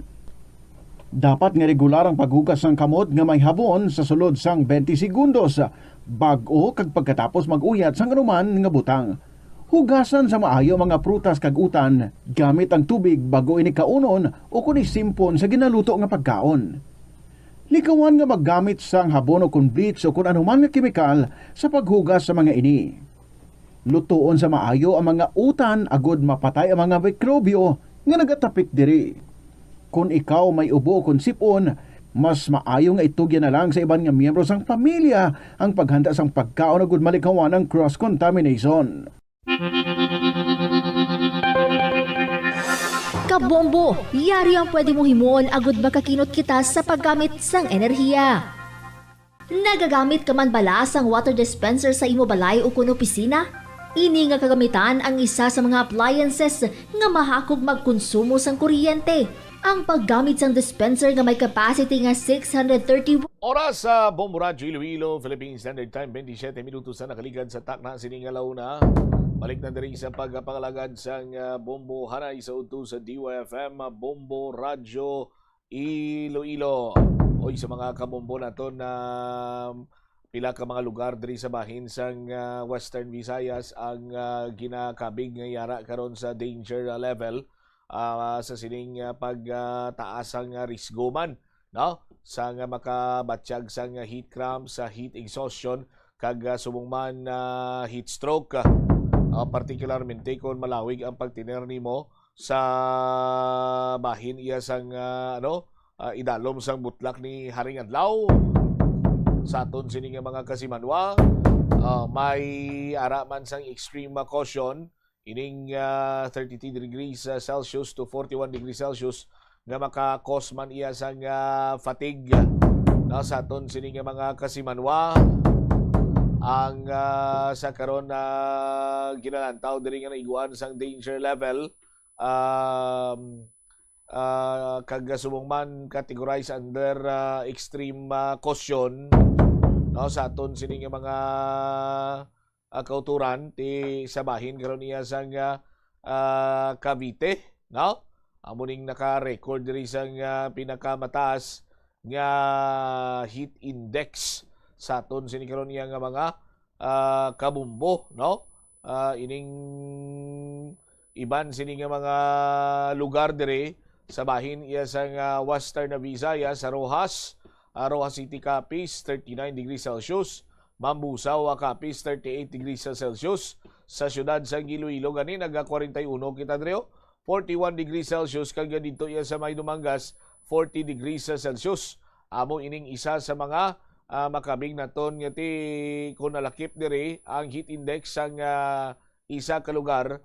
Amo ina karon ang Yara Banwa sa sining ginatawag nga ara siya sa extreme caution. Extreme caution level mga biyan 32 degrees to 41 degrees Celsius sa aton sining mga kabumbo. Ang highest heat index nationwide naglabot sa 43 degrees Celsius sa Sangli Point sa Cavite.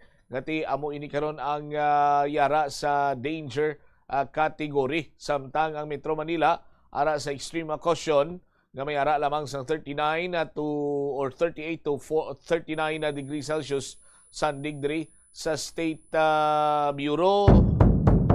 Sa aton sini nga mga kabumbo, so mo gining dapat sini naton iyang likawan ang matuman man sini kalawig nga pagtiner sa gwa sang aton sini nga mga ulubrahan sa aton sini nga mga kauturan na halos iya sa matag adlaw aton gid sini nga gina-remind ang aton nga mga kauturan nga mga driver, delivery rider, no, kag mga construction workers kag iban pa sini naton nga mga kasimanwa nga ang trabaho sini nila nagakinanglan nga magtiner sila sa gwa sa mainit sining lugar. From time to time nagakaangay gid lamang manwa nga magpasilong man kamo kag mag-rehydrate para nga malikawan aton ang anuman nga sahi sang matuga nga hindi mayo sa ikayong lawas sining tuman nga kainiton or tumang kapaang sang panyempo subong. 31 minutos na nakaligad sa takna sining alauna driman sa palatuntunan na Bombo Hanay sa udto sa DYFM Bombo Radyo Iloilo. Standby man kay Sanil Manugay, maghatag kita sa inyo sa good news. Balaan nyo na kung anong good news sa maghambal kita gani nga good news tibot silingon nga mayara kita sang winner! Narito ang nanalo ng special prize ng Bombo 60th Anniversary Exclusive Edition na AM/FM Transistor Radio plus 500 pesos cash. Special prize kita or special draw kita sa aton sining mga kasimanwa. Ang premyo mabaton sa aton sining tagdaog limited edition nga radio sa Bombo Radio kag Star FM. Ginpahimo lamang ini para iya sa Bombo Radio may kantanan man sa sining 60th founding anniversary limited edition iniya. Why na lansang sa isa lamang kaistasyonan, may LED light, flashlight, pwede sa battery, pwede man sa kuryente, rechargeable pa. Kag 500 pesos nga cash pang pamahaw-mahaw no? Sa aton sining mga kasimanwa winner naton, mayaras ang proof of purchase nga Orocan sticker. Orocan sticker 48 anyos, taga Barangay Cubay sa distrito sang Haro. Taga Barangay Cubay sa distrito sang Haro. Ang winner naton mo si Jeneline Fiolog. Jeneline Fiolog sa Barangay Cubay sa distrito sang Haro. Ikaw ilaw ni Bombo Cham, 32 minutos na kaligad sa tak ng alaw na may 24 oras ikaw sa pag-claim sa imo sining premyo. Ganin Jeneline Fiolog, magpadulong na diri sa istasyon sang Bombo Radio dala ang duha ka mga valid ID nimo. Ang mas mayo pa ipa-photocopy mo ng rano kon imo na sining ipa-xerox para pag abot mo diri gamay na lang ang pag-verify sa imo sining identity, no? Kung ikaw nga man bala si Jeneline Fiolog, sarang mo na gilayon nga mabato ng imo sining premyo. Amo na diyang ginapasiguro naton mo nga wala sa hukos-hukos, wala sa hukos-pukos, wala sa daya. Ang matutuod sining pumalasakop amo niya ang nagadaog man or may tsansa nga magdaog. So kung malawagan ikaw, ginapasiguro man naton nga ang nagaklaim sa premyo mismo iya ang nagpasakop kag ang nalawagan. That is why nga gina-counter-check yun sini naton para nga mag-infer kita sa aton sini nga mga pumalasakop. So sa liwat, Jeneline Fiolog sa Barangay Cubay, Haro, ang may proof of purchase nga Orocan. Congratulations! Ang premyo yan nagahulat na diri sa imo sa istasyon sa Bombo Radio. Unlike yan sa iba niya nga tihambalon ka lang ay nalawagan kadigali. Hulatalan na tawag namon sa masunod sini nga mga inadlaw para nga makuha mo ng imo sini nga premyo. Diri why ka pa gani malawagan ang premyo yari na diri sa istasyon sa Bombo Radio. Ready na for releasing dayon. Okay, tindi nato niya gusto nga magsagad pagkahinulat sa tawag, text or kung ano dira ang mga winner dapat iya gilayon nga mabato ng ila sini nga premyo. Isa man sa nagapasiguro nga lehitimo kag matutuod ang aton sini nga pagpanigayon sa draw ara gid ang presensya sa Food and Drug Administration representative ara si Ma'am Eunice Keyasa sa pagpanigayon sining draw sa aton sini nga mga kabombo. Of course ara man siya sa ginpanigayon ang barangay draw dito sa may area sang Ingore sa distrito iya sang La Paz sang tinalikdan sini nga Sabado. Sa masunod nga Sabado, dira naman kita sa barangay Don Esteban, La Paz. Ganing sa mga kabombo naton dira, sa mga taga-distrito sang Lapos. Matamat naman nga mo sa paghimo sa inyo sining mga entries. Damuhan nyo gidra paghimo entries para dako man inyo sining tsansa ka. Kamo naman iyang masunod nga taga-daog. 35 minutos na nakaligad sa takna sining alauna.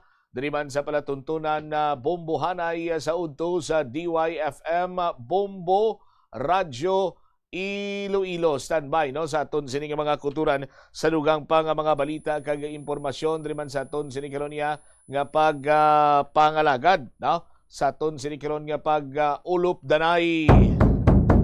Nagahilapit na gid lang ang aton sining nga grand draw sa Buena Mano Salvo Year 20 promo. Araw-araw balde-baling pa premyo na may cash pa.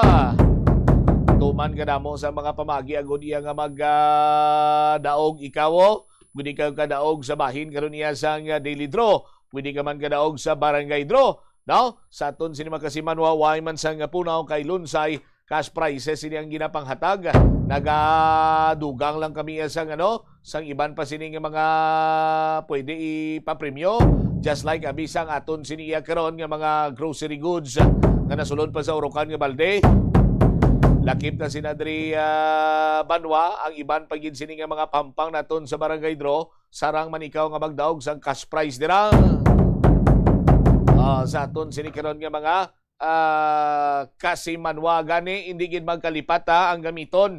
Ang gamiton nyo is puti long size envelope, no? Why na sang iban pa nga sulat dira o kung ano man nga color or may stripes or ano dira, why hindi na pwede. No? Hindi nyo man pagbutangan sa scotch tape, ano man siningasahay isang markings dira, electrical tape, no, kung ano man sini iya nga pang padikit dira. Pwede ka mo makagamit siguro paste para nga silyuhan ang inyo sini iya nga mga long size white envelope, no, para nga hindi mahulog ang inyo sini nga mga proof of purchase. Sa wala sang nasambitan sini nga sobre, isulat mo dira ang imo sini kompleto nga pangalan, edad, address, contact number, week number 7 na kita subong, no? Engineer, week number 7 kita kung diri ka mo maghulog, no? Sa idalom sa ground floor sa Bombo Radio Iloilo sa aton sini nga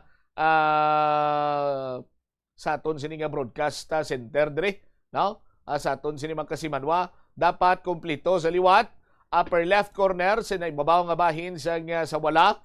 Sang sobre, kompleto nga pangalan, edad, address, contact number, week number, pangalan sang proof of purchase. Sa ito nga, isulat mo dirang promo title, Buena Mano Salvo, Year 20 promo, care of Bombo Radio Iloilo, Mapa Street, Iloilo City.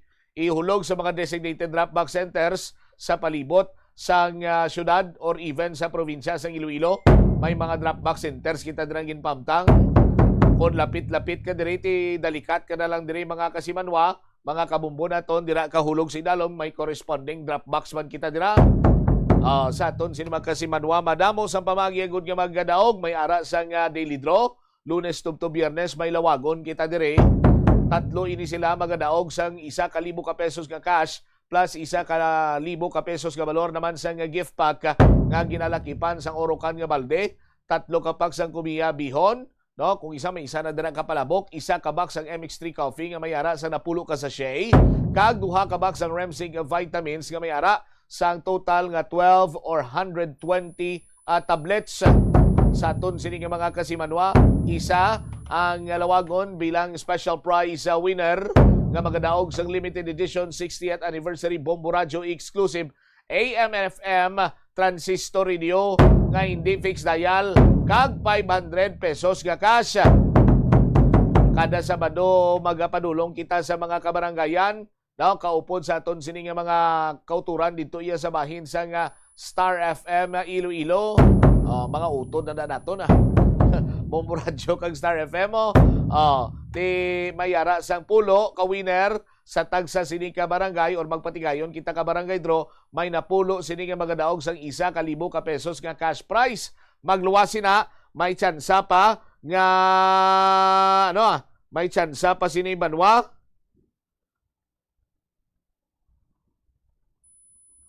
Ang magadaog, no? May tsansa pa iya nga magadaog ikaw sa nagkalain-lain sini nga mga papremyo sa aton sini nga mga kabombo, just like video kit challenge para minami saot kag iban pa nga mga pahampang naging preparar na para iya sa aton sini magkuturan sa tagsa sini ka mga barangay. Sa palabuton sini nga Sabadong adlaw dira kita sa bahin karon sa barangay Don Esteban sa distrito iya sang Lapus. Para iya nga magpatigayon magkita sa barangay draw dira.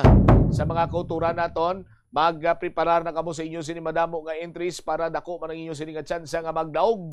Hindi lamang ka eksklusibo iniya para sa bahin karon iya sa barangay Don Esteban, kundi pati na sa mga kaiping sini nga kabarangayan, pwede gid kamo nga makapadala dira.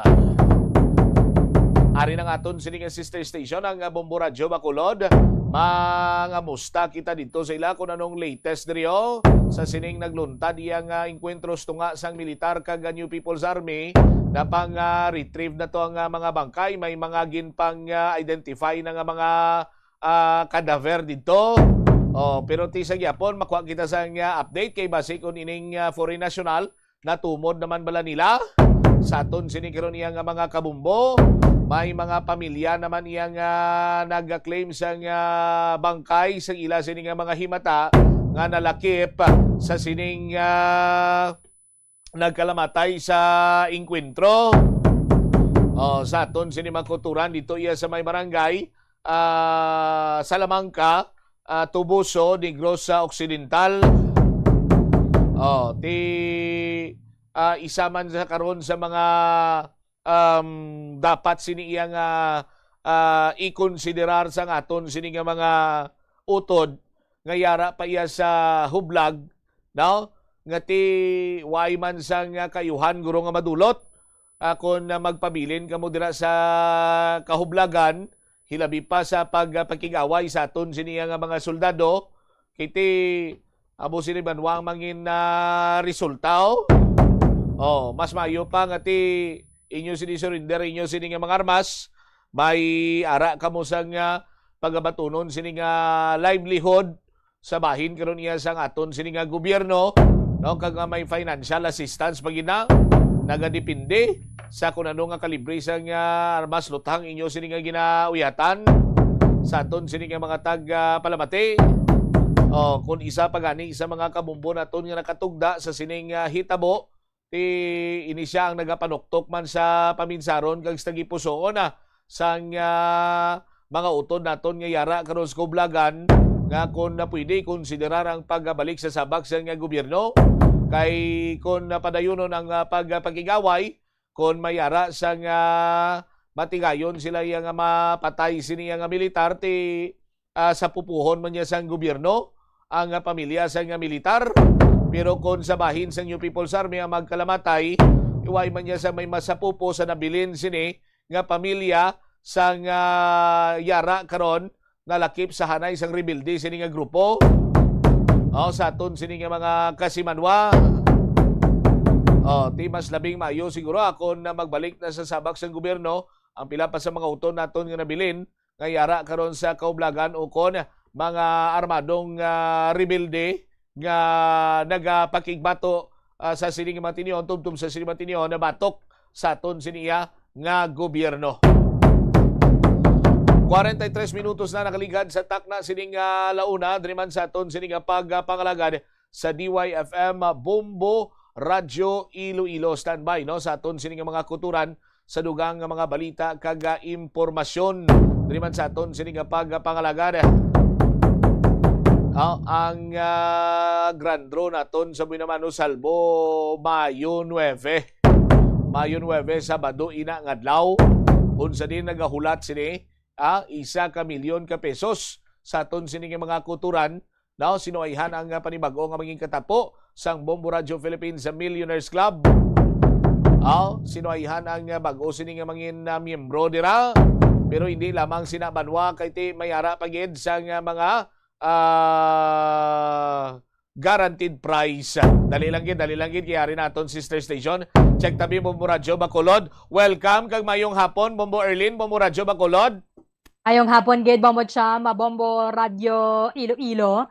Ang mga nakilala dari nga mga miyembro sang rebelde nga grupo nagdugang pagid. I know interesado kag gid Bombo Cham. Amo nang rason man ko nga nagtabid ako dira liwat sa inyo kay ti luyag naton mahibaluan basi balakon na may mga taga Iloilo man dira kag subong man interesado kami to kay ti do bag-o lang niya sa aton man siguro iya nga na eksperyensyahan nga mayara na lakip nga foreign national no nga ti nalakip sa mga ginbawian sang kabuhi sa sining enkwentro sa tunga sang rebuilding nga grupo kag sang armadong kusog sang Pilipinas sa Bombo Erlin. Wide pa sa mga taga Iloilo sa mga nakilala. Pero laton tabi kay pito pa lang ni sa Justin Weve ang mayroon sang identity subong nga Bombo Cham. Diba si sabilin nga 12 may tagapanay. Tibantayan man namon kay ginatutukan man ini karon sang mga kultura naton mo at the same time ti sa nasiling ko na adtong isa ka foreign national kay kagina sang kagahon kung di ako magsala sa madumduman ko pa daw natumod na todo isa ka Dutch national Bombo Erlin. Do Dutch American ko nang bansang imbalsa mo do purti kataas ang ilong niya Bombo Cham. Pero why panigyapon sang identity. Ang mga nakilala subong ka maning leader sang North Negros Front, Roger Fabillar, damo ni galing siya ngalan. May Arnel Tapang, may Jong Tapang, may Nuno Tapang. Pero ang iya ginaya given name, Roger Fabillar from Barangay Bandila, Banwasang Tuboso. Nakilala man si Roel Sabilio, hubin pa ni siya, 19 years old. Kumbaga sa mga aswang bagong Yanggaw, Bombo Cham. Sang Barangay Tabon Aka Tuboso, nag-serve o miyembro lang ini siya Si Rene Villarin Sr., imagine mo 30 anyos na siya sa hublag, 37 parang siya sa nagsulod sa NPA tungod kuno sa kapigaduhon ng bansang bata niya.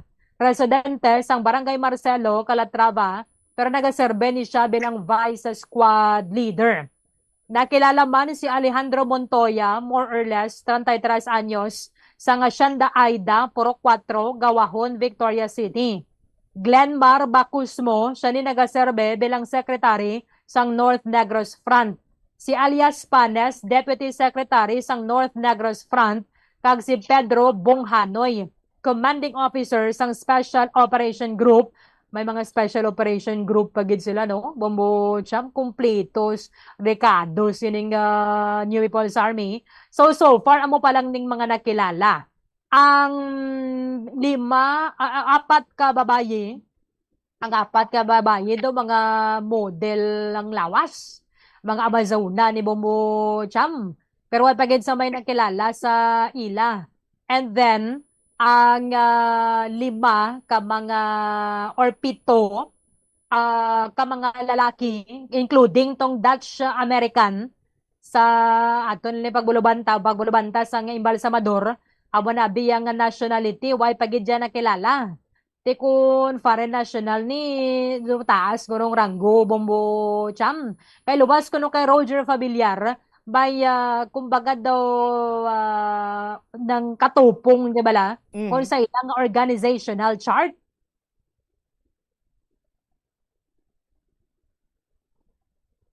Yes, Bombo Erlin?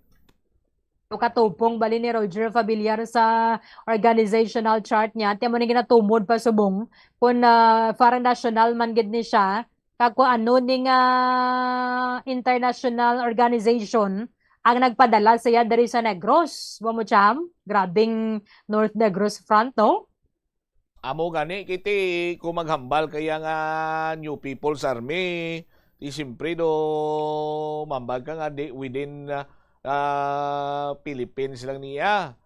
Pero nga may mga Dutch Americana dirati sa diin siya nga grupo sa nga mga terorista nga konektado man niya sa New People's Army, sa diin siya nga front kay kun sa North Negros Front lang ti nga may mga Dutch American dira sa area sa nga norte nga bahin sa Negros Occidental, Bombo Erlin, hao? Muga di man. May ara siguro, ito yung mga turista eh. O di ba nagpadala din sa amon sang information, siling nila, nakita na din nila kung galibot-libot da sa Tuboso. Mga pila na kasewan na itong nagligad, tinakibot sila, kalakib siya sa mga napatay kahapon. Or basic nagbisita lang din kag may kilala bla, kag ti natabuan lang yung may binagpakana ito kag nalakip siya na sakaman siya sang bala Bombo Erlin. Dumalabo siguro. Ipadala ko na si mong litrato niya. Gwapo, Bombo siya mo. Kag may gid siya mayara siya sang armas. Ang iyan ni guro nga backpack, Bombo siya, puno ni ka bala. Bala mo in full battle gear ang mga miyembro nga ni sang rebelde nga grupo. Dito niya mapakita sa aton nga nga Facebook. Yes. Ining mga itsura gid bala nila. Pero kwan sila mo in full battle gear gid sila mo. Kadamo sila sa nga bandolier nga dala nga puno sa nga bala, including maning do foreign national aranada ipadala ko sa imong litrato. Ari kita ko na di Bombo Erlin, no? Ang ilong tabong butcham do 1/4 lang sang iya, no? Ay di magi kami maglayo natabuan na ni nga picture abi do medyo side view blang kwa sa iya. Pero kung magsulo side view ko do medyo dupol-dupol. Amo man. Pero do amo man do hindi man ta malkansi gid bla Bombo Erlin, but green eyes pa ni siya. Green eyes, Oo. Akon kung mabulad ko sa initan do nakamascara ang iya nga kuano. Siling ko Bombo Erlin ko mainitan ko ga green man. Hindi yang akon ice ang panulukan ko sa sobra ka init. green vision, green ual. But anyway, dako posibilidad sa nambal mo na nga layo nga ini siyang nagbakasyon, nagbisita or kung ano Layo. kay sa iya sini nga mga sa mga recovery sa iya sini nga mismo kung sa diin siya na recover, may mga bag siya nga do ano ni tawag sa ila sini nga bag ni Bombo Erlin, bandolier, amo ni siyang ginatawag nga bandolier, do bulutangan ka bala. Ang bulutangan sang bala, may dako pagid siya nga bala. At nilaban-laban ang iya sini nga may bag man siya nga dako. Ang iya sini nga armas guro inang may may grenade launcher. Ano ganin ang tawag? M14 rifle domos na. Taban ka na recover ni sila M16 Bombo Cham. M16. Oh. Ang puwerte ito yung armas mo Berlin sang kilala ko nga sus ginakakulbaan ang M7. Why gid may gati out. Delikado pag na. Why gid may gati out siya kon in kaso por kaso. But so far Bombo Erlin 7 pa lang sa 19 nga mga nagkalamatay ang na-identify kag may mga nag-claim na sang ila sini nga bangkay. Oo, si Roger Familiar ging claim na dayon sang iyang pamilya kahit taga Toboso man lang sila mo. Tapos si Roel Sabilio Rene Villarin na-claim naman sa ilang pamilya. Ang mga babaye nga ni mga Amazona, why pagidya, why pa man sila identity, Bombo Cham, diba hindi sila taga Negros? May posibilidad nga hindi sila taga Negros kay kung dira man lang sila sa palibot sa Negros or Bacolod City, kung di man dira nga Banwa sa Negros Occidental, laban-laban may may nag-claim na may nagpalapit na dira kang nag-identify sa ila sini nga Banwa. You made mention nga manami ang korte sa ila sini nga mga lawas do mga modelo tibasi balakon na mga bag-ong recruit ni mga estudyante or kung hindi man estudyante ti mga babae nga ginpili nga mag-upod sa sining kahublagan Bombo Erlin. Oh, fit na fit ang lawas di mabato gini sa dalaganay. Why man na bisang nagasaka sa babaw bukid nga do medyo moamo sa panglawason tabla very healthy kay ti siguro why kapag uro ka tunga-tunga mambaka na nga kumrad, hindi na ko kapadayon, kumrad. Oh. Bombo Erlin. Kabudlay siguro kung do tambo kabala no. Bombo Cham kag syempre puno man sila sang exercise mo na fit sila. Pero kung lang tawon diri bala sa litrato nila sini mga nagkalamatay. Fit na ano gid sila ya Bombo Cham, hubin pa sila siguro iba na diri mga 20s pa lang. Mga bataon, mga lamharon pa. Mga bala nila nga dalaw. Mga lamharon pa, Bombo Erlin, kagati masubo-subo nga amo na gani, habi naton ang kabataan, among pag-asa sang ang mga kabataan, ang pag-asa ng bayan, pero ti sila subong yado, sila na ang nagasupak sa posible pag-asa kung tani, no? Ang mga kabataan nga mangin pag-asa, ti bangod nga ti lain man ang ilagin adapt sini nga mga ideolohiya, sa aton sini nga mga kabumbok kag kung ano man ang ila sini nga mga ginapakigbato ti ang ila sini nga kapalaran na naglabot gid lamang sa amo sini Bombo Erlin. Masubulan na kung ginikanan nila abi nila bala kung ka-eskwela gali ka to ng bukid Bombo Cham. Amo gani do parehas man bala sa kilala ko nga ti permila siya gadala sang ano mo sang ano na gani ano na ganing tawag na sa ruler na bala nga may dako-dako na bala engineer. Tapos T-square, permisa ka dala T-square, pero pag isang kasimanan isang graduation, hambalya, saya sini nga ginikanan, sinya i-congratulate nyo ko kay may bata na kamong doktor. Tinakibot, T-square man to ginadala mo. T-square man to ginadala mo, permi nga, no? Props ko lang to yan. Ginapahulam ko to sa akon nga amigo, pero doktor giyang akon nga hilig, Bombo Erlin. Doktor sang ano? Doktor sang tao medical doktor. Oh, sabi mo doktor kwak-kwak. Sabi ko kung albularyo. Oh, sabi mo rin kung konduktor. may isaman ko ka kilala actually gani batch ko gid. Batch ko gid, no? handom-handom yung gid nga soldado, no? Kay kung may mga role playing sa una sa amon eskwelahan, masabi na gabayaw sa sangkamot ya gamba sa nga soldier, no? So may mga props sa nga mga pusil-pusil amo na sa aton sini nga mga kuturan.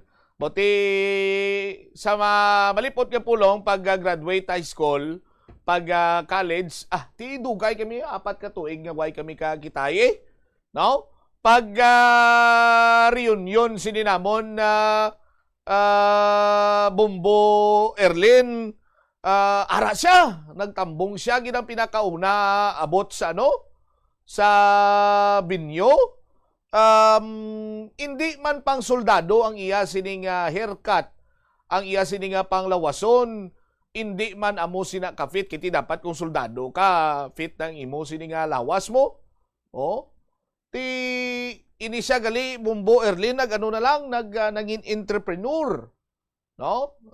Amo lang nang iya tigi pamangkot ko sa isling ko, classmate, abi ko anay ko ma-soldier ka, sige bumutsam nangin soldier man ako, hindi di bla entrepreneur ka na sa buhay niya, soldier of fortune. Bombo Erlin. Kanamo ka lang yan na dumduman. Te? Di sige Wayo man na soldier of fortune. Te, at least meron siya sang nalambot sa kabuhi. Mamucha ba? Soldier gyapon At least soldier man gyapon. Sige. Kung may mga development kin man Bombo Erlin, mapakigaangot lang kami dira liwat simo, matabidaday naman kita. Salamat kin Bacolod. Sige, salamat agad sa aton sa nga flagship station ng Bombo Radio. There you have it, si Bombo Erlin na Bayunita sa Bombo Radio Bacolod. Sa aton sini nga mga kabombo. Subong tong classmate ko to ya engineer. Nami lang to ya yuhom ya. Sa aton sini nga mga kasimanwa. Labot ya man ang iya sini nga handom nga maging soldier of fortune lang galing. Sa aton sini karon niya magkasimanwa. Anyway, standby na kamo sa kapo lamang program. Iban sini nga mga balita kag impormasyon itugyan naton sa mga masunod sini nga public affairs program sang Bombo Radio Iloilo. Ini mo lang mo ang kurman, Bombot Shama Blanco Ver gabilin sa imo sa mananay nga hapon. May God bless us all. This is Bombo Radio Philippines, the #1 and most trusted source of news and information. Basta Radio Bombo! Yari ang mga simpleng nga paagi agod makakinot sang tubig. Tinguba ang mga lalabahan kag tinguba man ang pagpanglaba. Ang pagpanglaba sang isa ka bes sa isa ka semana ang nagakinot sang naglabot sa 50 litro sang tubig. Kung nagagamit sang washing machine, iset ini sa mas manubo nga wash cycle. Makakinot ka na sa tubig, makakinot ka pa sa enerhiya. Hindi pagpunoon ang refrigerator. Kung sobra ang unod sang fridge, mabudlayan ini nga mapabilin ang tugnaw, nagahinay ang airflow kag mas madamo nga kuryente ang kinahanglan. Ipabilin nga matawhay ang unod kag painon ang mainit nga pagkaon antes ibutang sa fridge.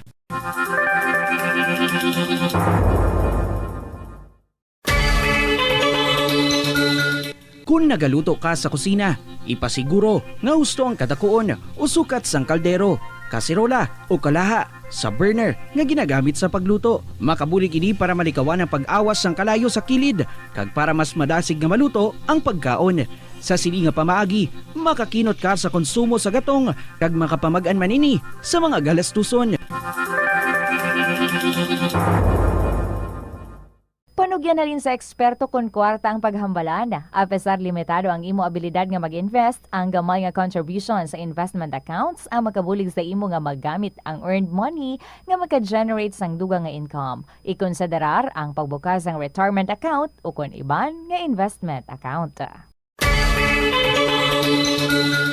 Kabombo, nagpatakod ka man bala sa energy saving device sa imo balay o opisina? Maghalong ka ha? kay basi nabudol ka. Sunod sa Department of Energy, wala pa sang energy saving device nga nakapasar sa energy label. Bot silingon, kung ina nga device wala sang DOE certification, wala ina nagagana. Magluwas nga hindi epektibo, mahimo pa ina makaguba sa imo nga mga appliances o kung makapataas pa gani sang imo balayran sa kuryente. Gani para makakinot sang matuod sang kuryente, gabuton sa saksakan ang appliances nga wala ginagamit, masami nga tinluan ang aircon filter o kung magamit sang inverter appliances. Talan kita mayara sang mabulig agud pakibatuan ang climate change. Magamit sang bag nga pwede magamit sang liwat-liwat agud mabuhinan ang plastic bag nga ginahaboy. Bangod ini nagatugas ang greenhouse gases.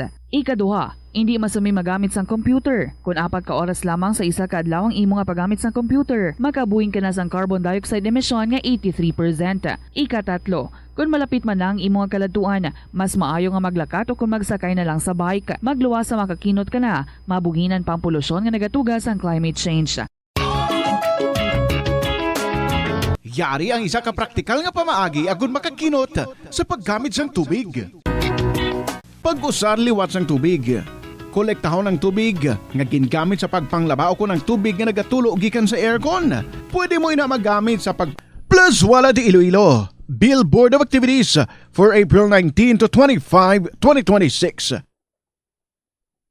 Si Mr. Totong Villaruz kaupo ng iyang banda are once again booked to give you one great musical entertainment sa concert at the Plaza. Mangininyo sa Abril 25, Sabado, kicking off alas 6 ng gabi. Sa tion sa musical show, napulo ka mga matahom nga Plus Wala di Iloilo Mags kag madamo pa nga iban ang igaparaffle sa mga suki sang Plus Wala di Iloilo.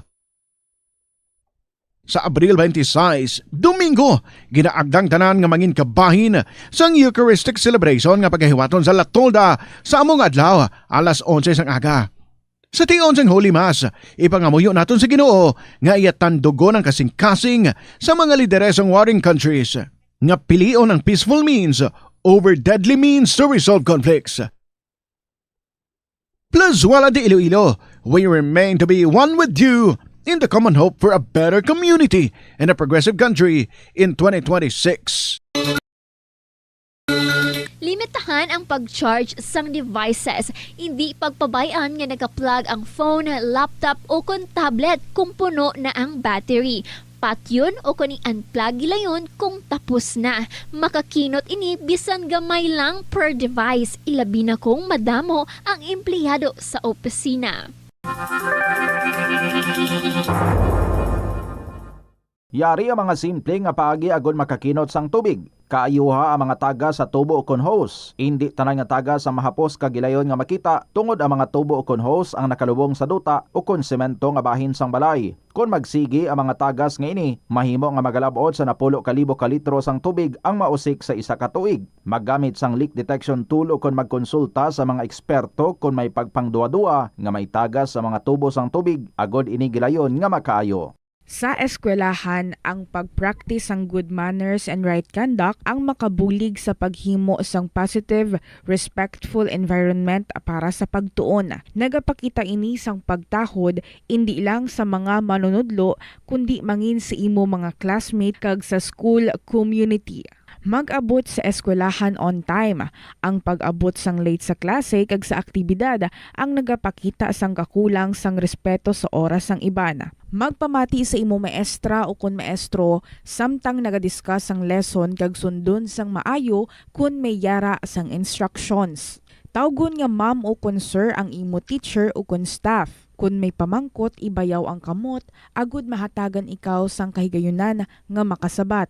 The Farmers Bazaar, your traditional public market with the touch of Plus Wala Dos, ang isa ka lugar nga gintukod sa tion kag sa kasagsagan sa COVID-19 pandemic. Nga may tinutuyo nga maghatag sa imo sang safe marketing experience. Subong nga ang COVID-19, hindi na gid man dako nga pamahog kag nagapakadto na kita sa next normal. Rest assured nga ang Farmers Bazaar will further evolve agud nga magpadayon sa paghatag sa inyo sing satisfying marketing experience. The Farmers Bazaar. Sa lower level, tara na pahamtang ang fish, poultry kag meat section para naman sa inyo mga kinahanglanon nga prutas Utang kagiban pa, magbisita sa upper level, pinaagi sa paggamit sa hagdanan o kon sa pagkadto direkta sa parking lot. The Farmers Bazaar, your traditional public market with a touch of Plazuela Dos. Paborito mo man bala kaunon ang prutas nga saging kabombo? Nakahibalo ka bala? Nga ang Pilipinas ang ikaduha sa pinakadako nga exporters ng saging sa bilog nga kalibutan. Sandig sa United Nations Food and Agriculture Organization, ang pungsod ang naka-export sang 2.93 million metric tons sang saging sa tuig 2025. Nagapangduha kita sa top exporter nga pungsod Ecuador. Ang saging manggaranon sa mga bitamina kag minerals, kaangay sang vitamin A, C, B6 kag potassium nga kinahanglan sa immune system, energy production kag cell protection. Bangod sa mataas nga potassium content sang saging, epektibo ini sang healthy blood pressure kag nagasuporta sa overall heart function.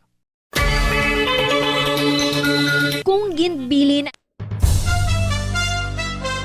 Ito ang Bombo Radio Philippines. Fully digitalized.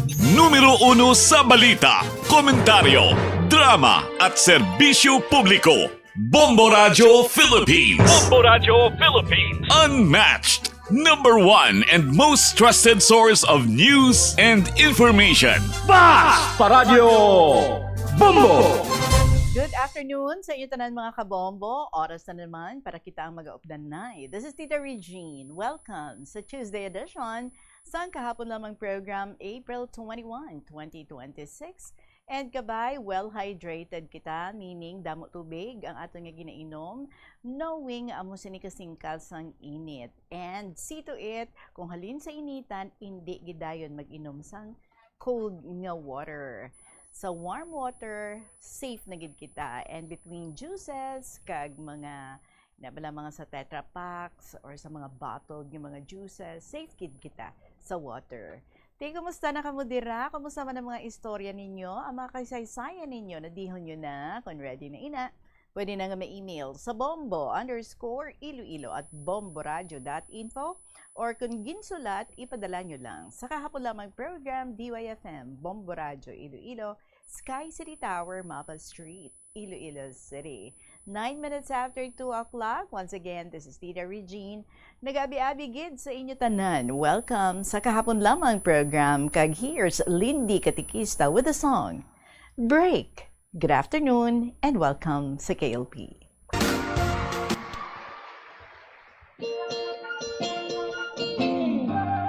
Teka lang, wait lang muna.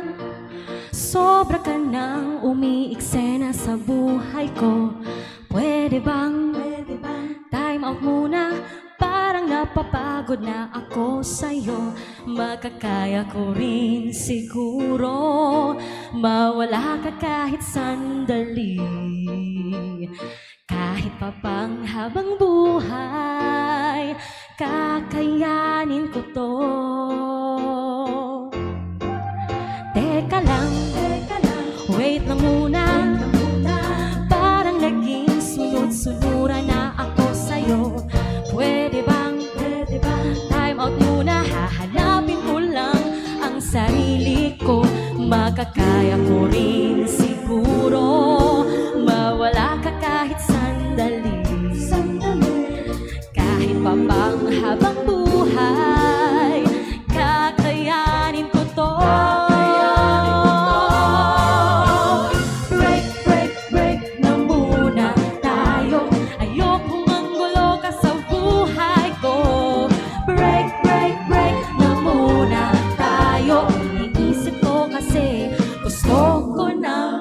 Bago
kasi gusto ko nang magbago.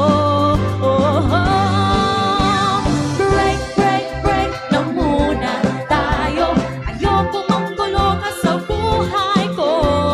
Break, break, break na muna tayo. Iniisip ko kasi gusto ko na.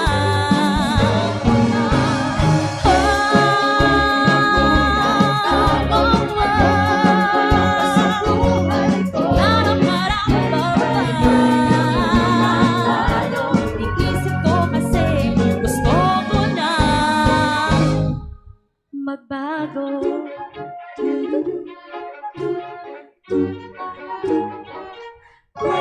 Lindy Katikista with Break and How We Wish. Ma-break ani kita sa tanan nga mga krisis nga nagakalahanabo subong sa aton nga kabuhi. Especially break or stop na gid sa war that is going on kag sa mga fuel crisis. Diba? 13 minutes after 2 o'clock, mga kabombo, it's summertime. And so that's why may binalaybay nito hoy diri si Dr. Jerry Daclod para sa aton sa sininga hapon nga ginatiguluhan sa kada sira klase sadto. Dear Tita Regine.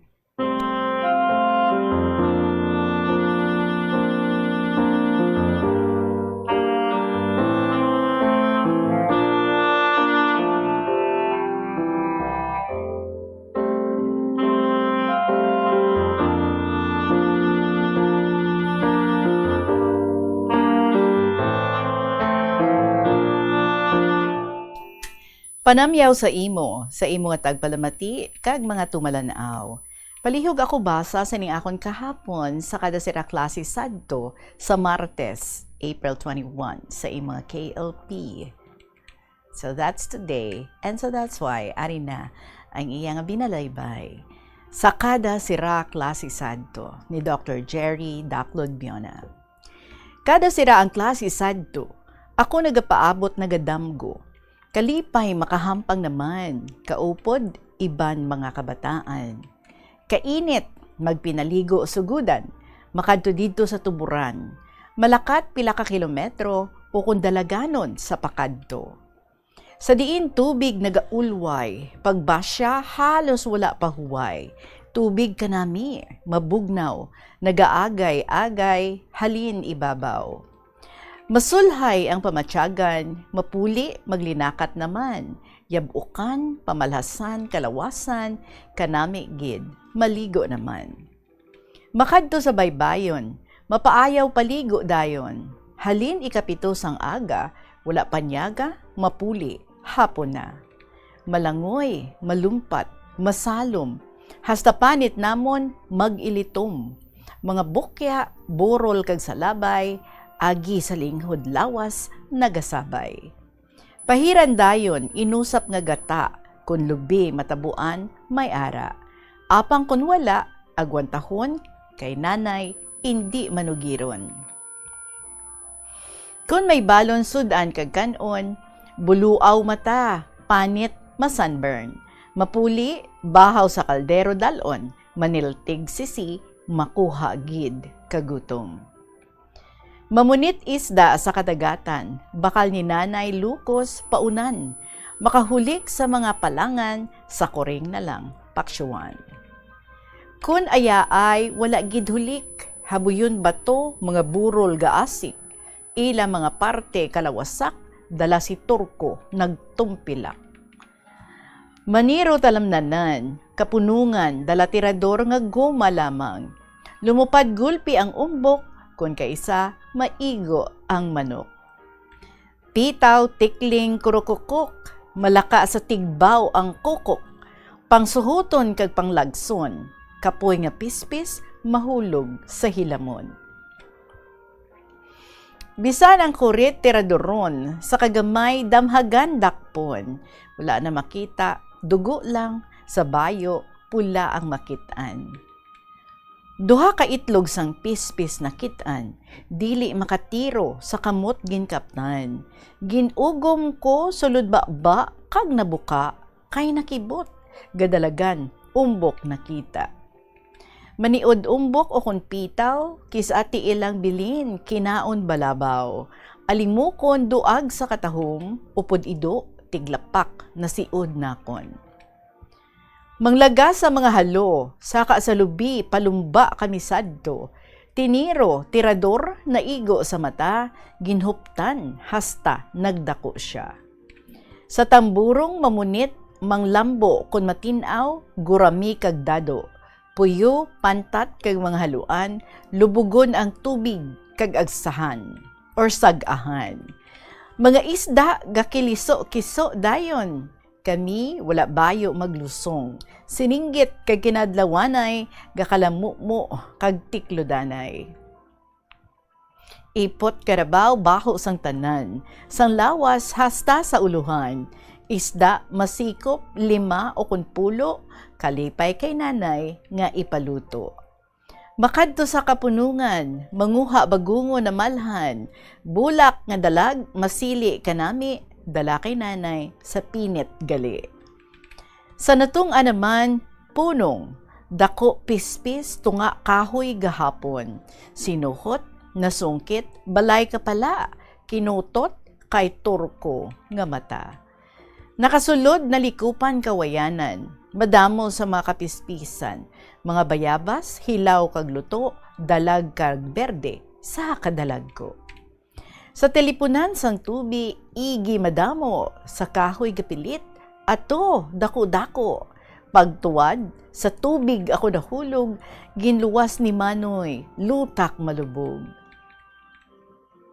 Pispis sa tunga talamnan, lagson kag namulalungan, mahumok, naglubong akon amon lawas, nagkamang kami, hasta nakatakas. Masaka sa bukid kag dalaganon, halin idalom, pasaka sa may muhon. Malantaw palibot, bilog nga istansya, preska, baskog hangin, maginhawa. Padulhog, dasig-dasig, sa kilid bukid, sakay palay lubi, madasig, mabulid-bulid. Halin sa idalom, pasanon sa kayan, pasaka sa bukid, kag padulhog naman. Hampang naman panaguay, pakaisa, pakaduha, dalaganay. Lihap tapa kanday lolo dalon, isugba sa panaguan, didto usapon. Dalagan palagyo sa kapinyahan, mangpuksi luto kag pangpanitan. Ang kilid sang bibig, masalakit, tubuan sang mga iwit-iwit. Mahampang pitik-pitik lastiko, halin sa dalom, pasaka, paubos pakadto. Pungko, palakpak, bugoy, kulob o kaya. Katol sa batiis ni Tinggol, pilit sa paaya.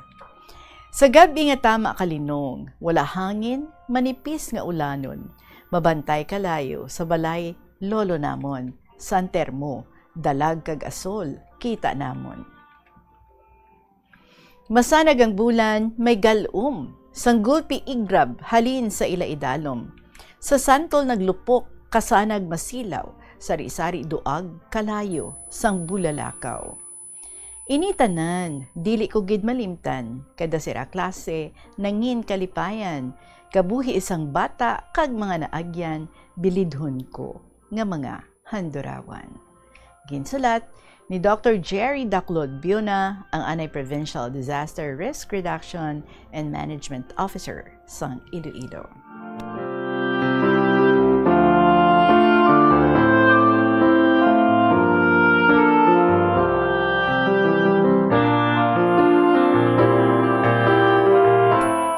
Dr. Jerry, what a very colorful and happy childhood you have.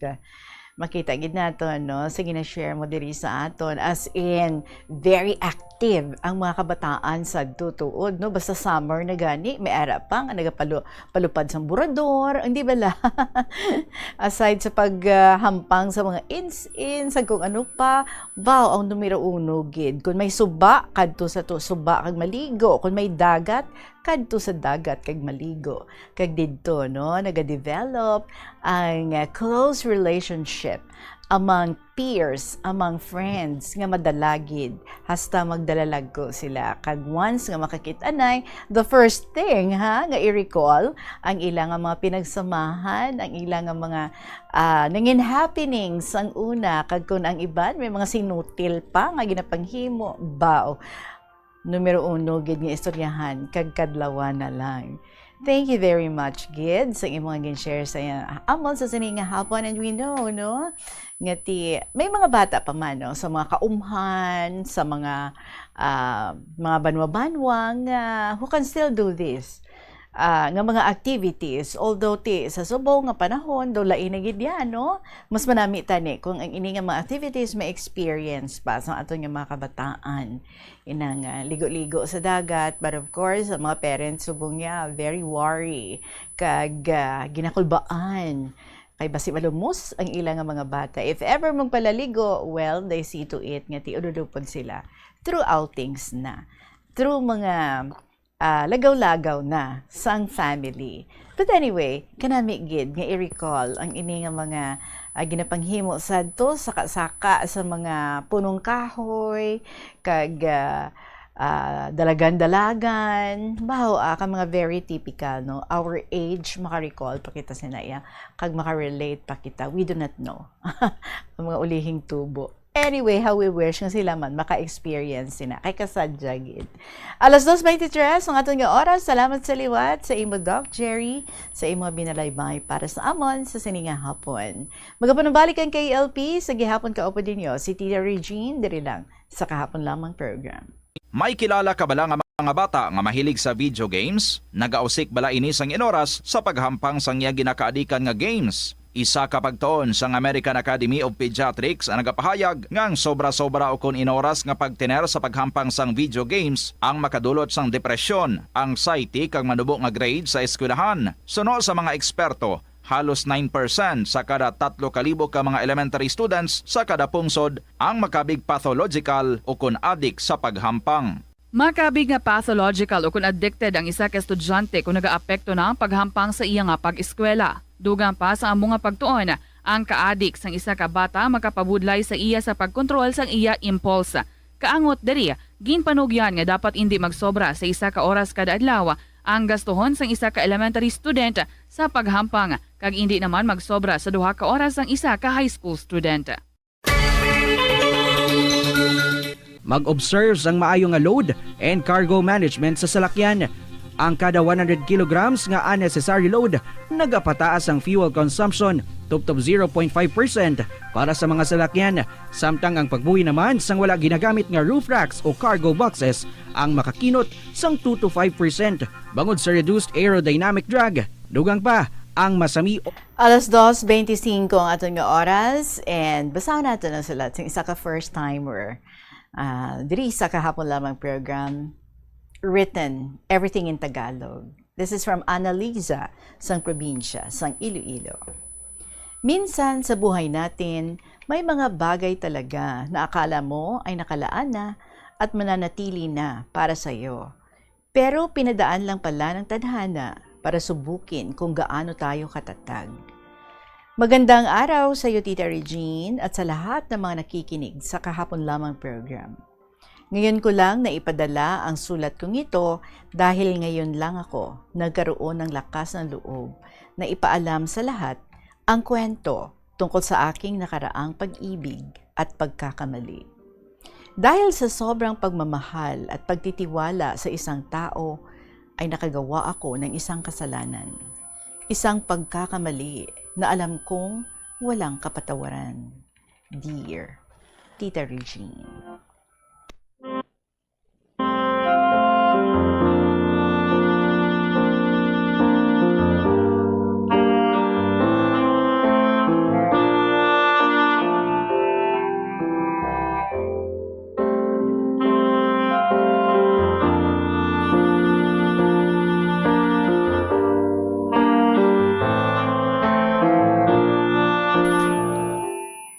Tawagin niyo na lamang ako sa pangalang Annalisa. 19 years old, taga-probinsya ng Iloilo at kasalukuyang nag-aaral ng kolehiyo.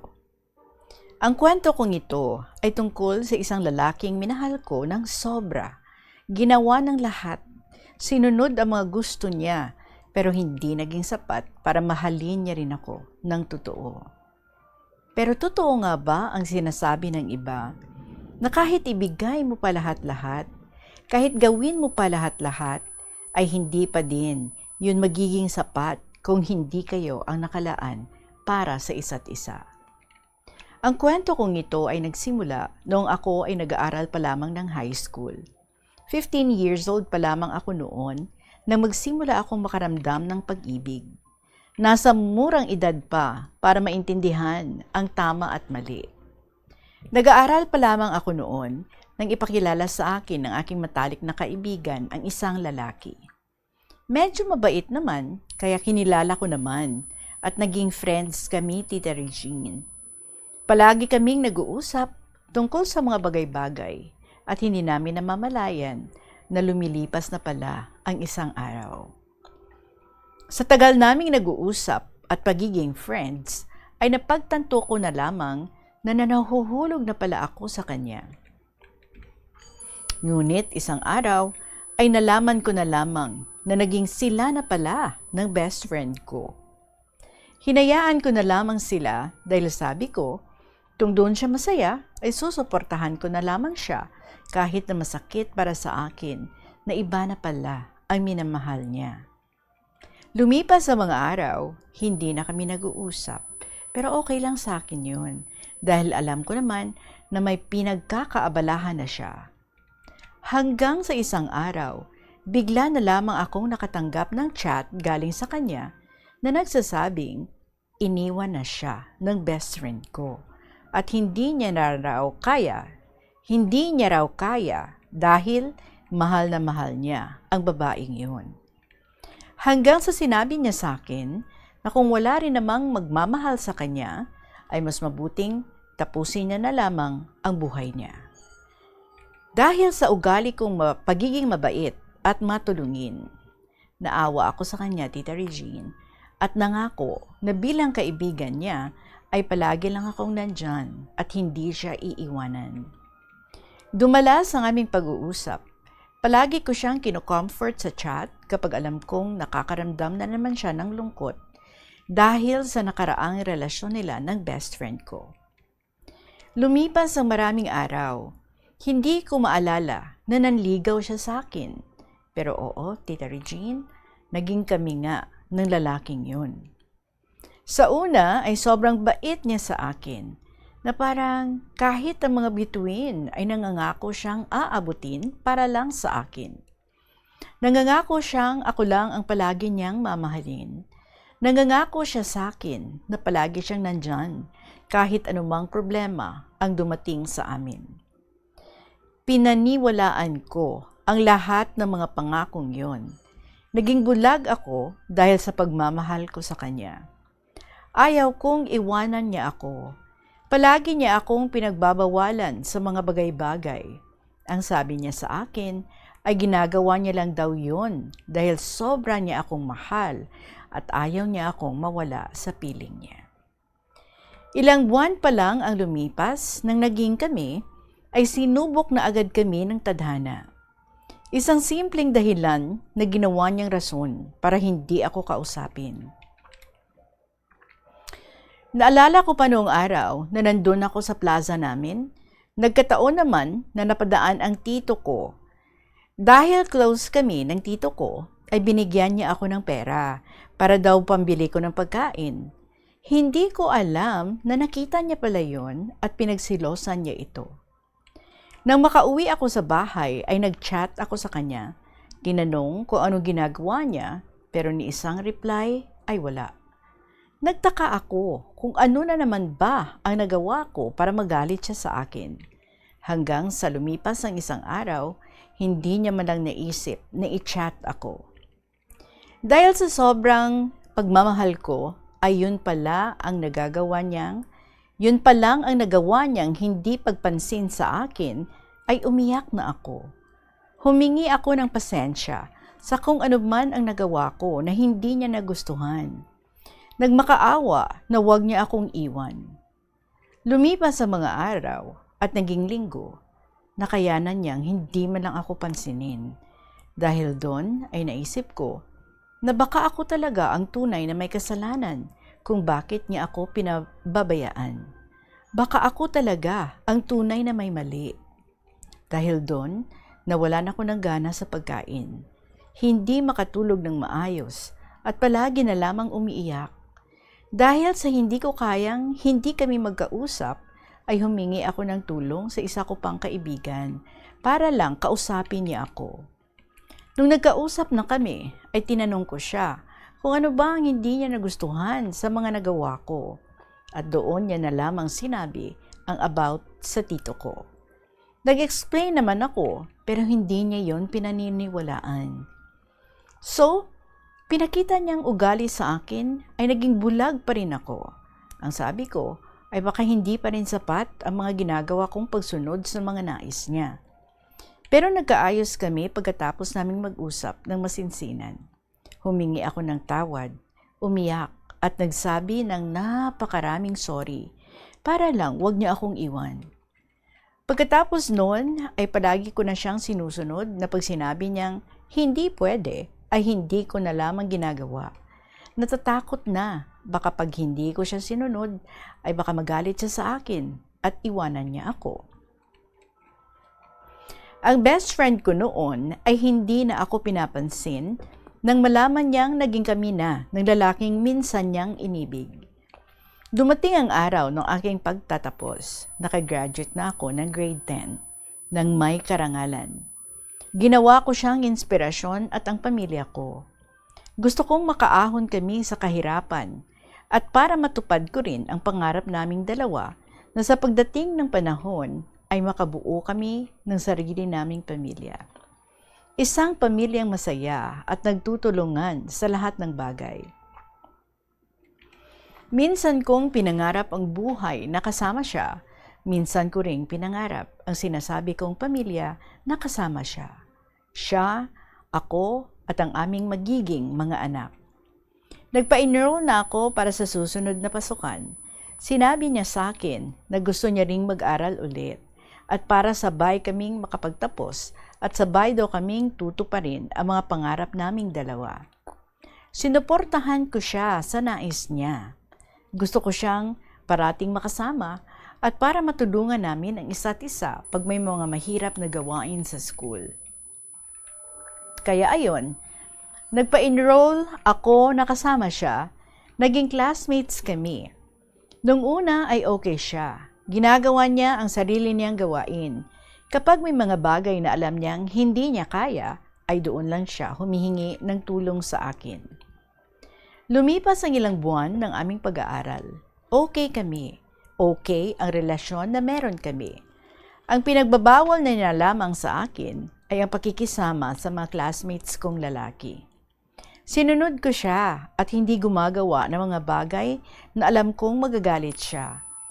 Hanggang sa dumating ang araw na yon, na masasabi ko na sana ay hindi ko na lamang sinubukan pa.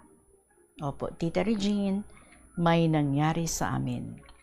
Isang kasalanan na minsang nagpahina at pumipigil sa akin na muling umibig ng iba. Alam kong masyado pa akong bata para sa mga ganyang bagay at baka pagkatapos kong maibigay ang lahat ay magbago siya sa akin. Natatakot akong baka pagkatapos nun ay iiwanan niya rin ako. Pero nangako siya sa akin na kapag ginawa namin yun, ay ganun pa rin ang pagtrato niya sa akin at hindi niya ako iiwanan at mas lalong mamahalin niya pa ako.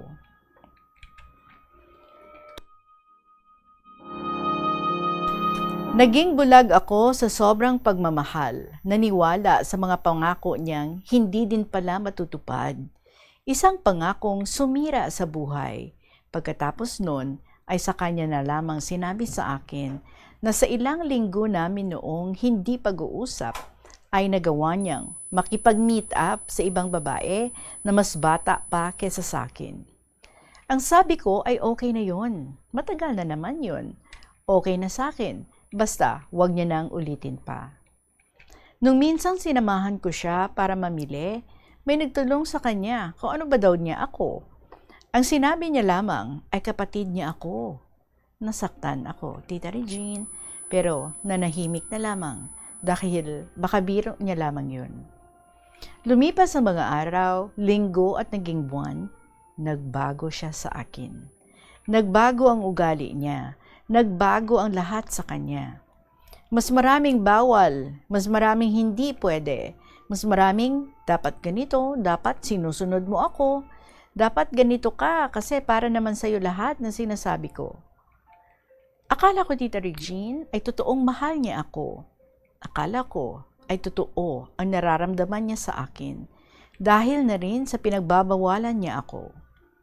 Ngayon ko lang na-realize na hindi pala yun pagmamahal, kundi pagkontrol. Hanggang ang mga assignments niya ay inaasa niya sa akin. Lahat-lahat ay inaasa niyang ako ang gagawa para sa kanya. Dahil ayaw kong pareho kaming bumagsak at ayaw ko din na bumaba ang mga grado ko, ay kahit hindi na ako makakain ng maayos, basta magawa ko lang lahat ang mga projects at assignments naming dalawa. Pati ang pag-aaral ko ay naaapektuhan na, Tita Regine. Palagi akong pinagsasabihan ng mga guro namin na bakit ko daw ginagawa ang mga gawain niya. Hindi na lamang ako sumasagot dahil alam ko na mali naman talaga ang ginagawa ko. Hanggang sa ang mga bawal niya ay nasasakal na ako. Kahit ang sumali sa mga event sa paaralan ay bawal na rin. Kahit para na sana yun sa akin, ay pilit niyang pinagbabawal.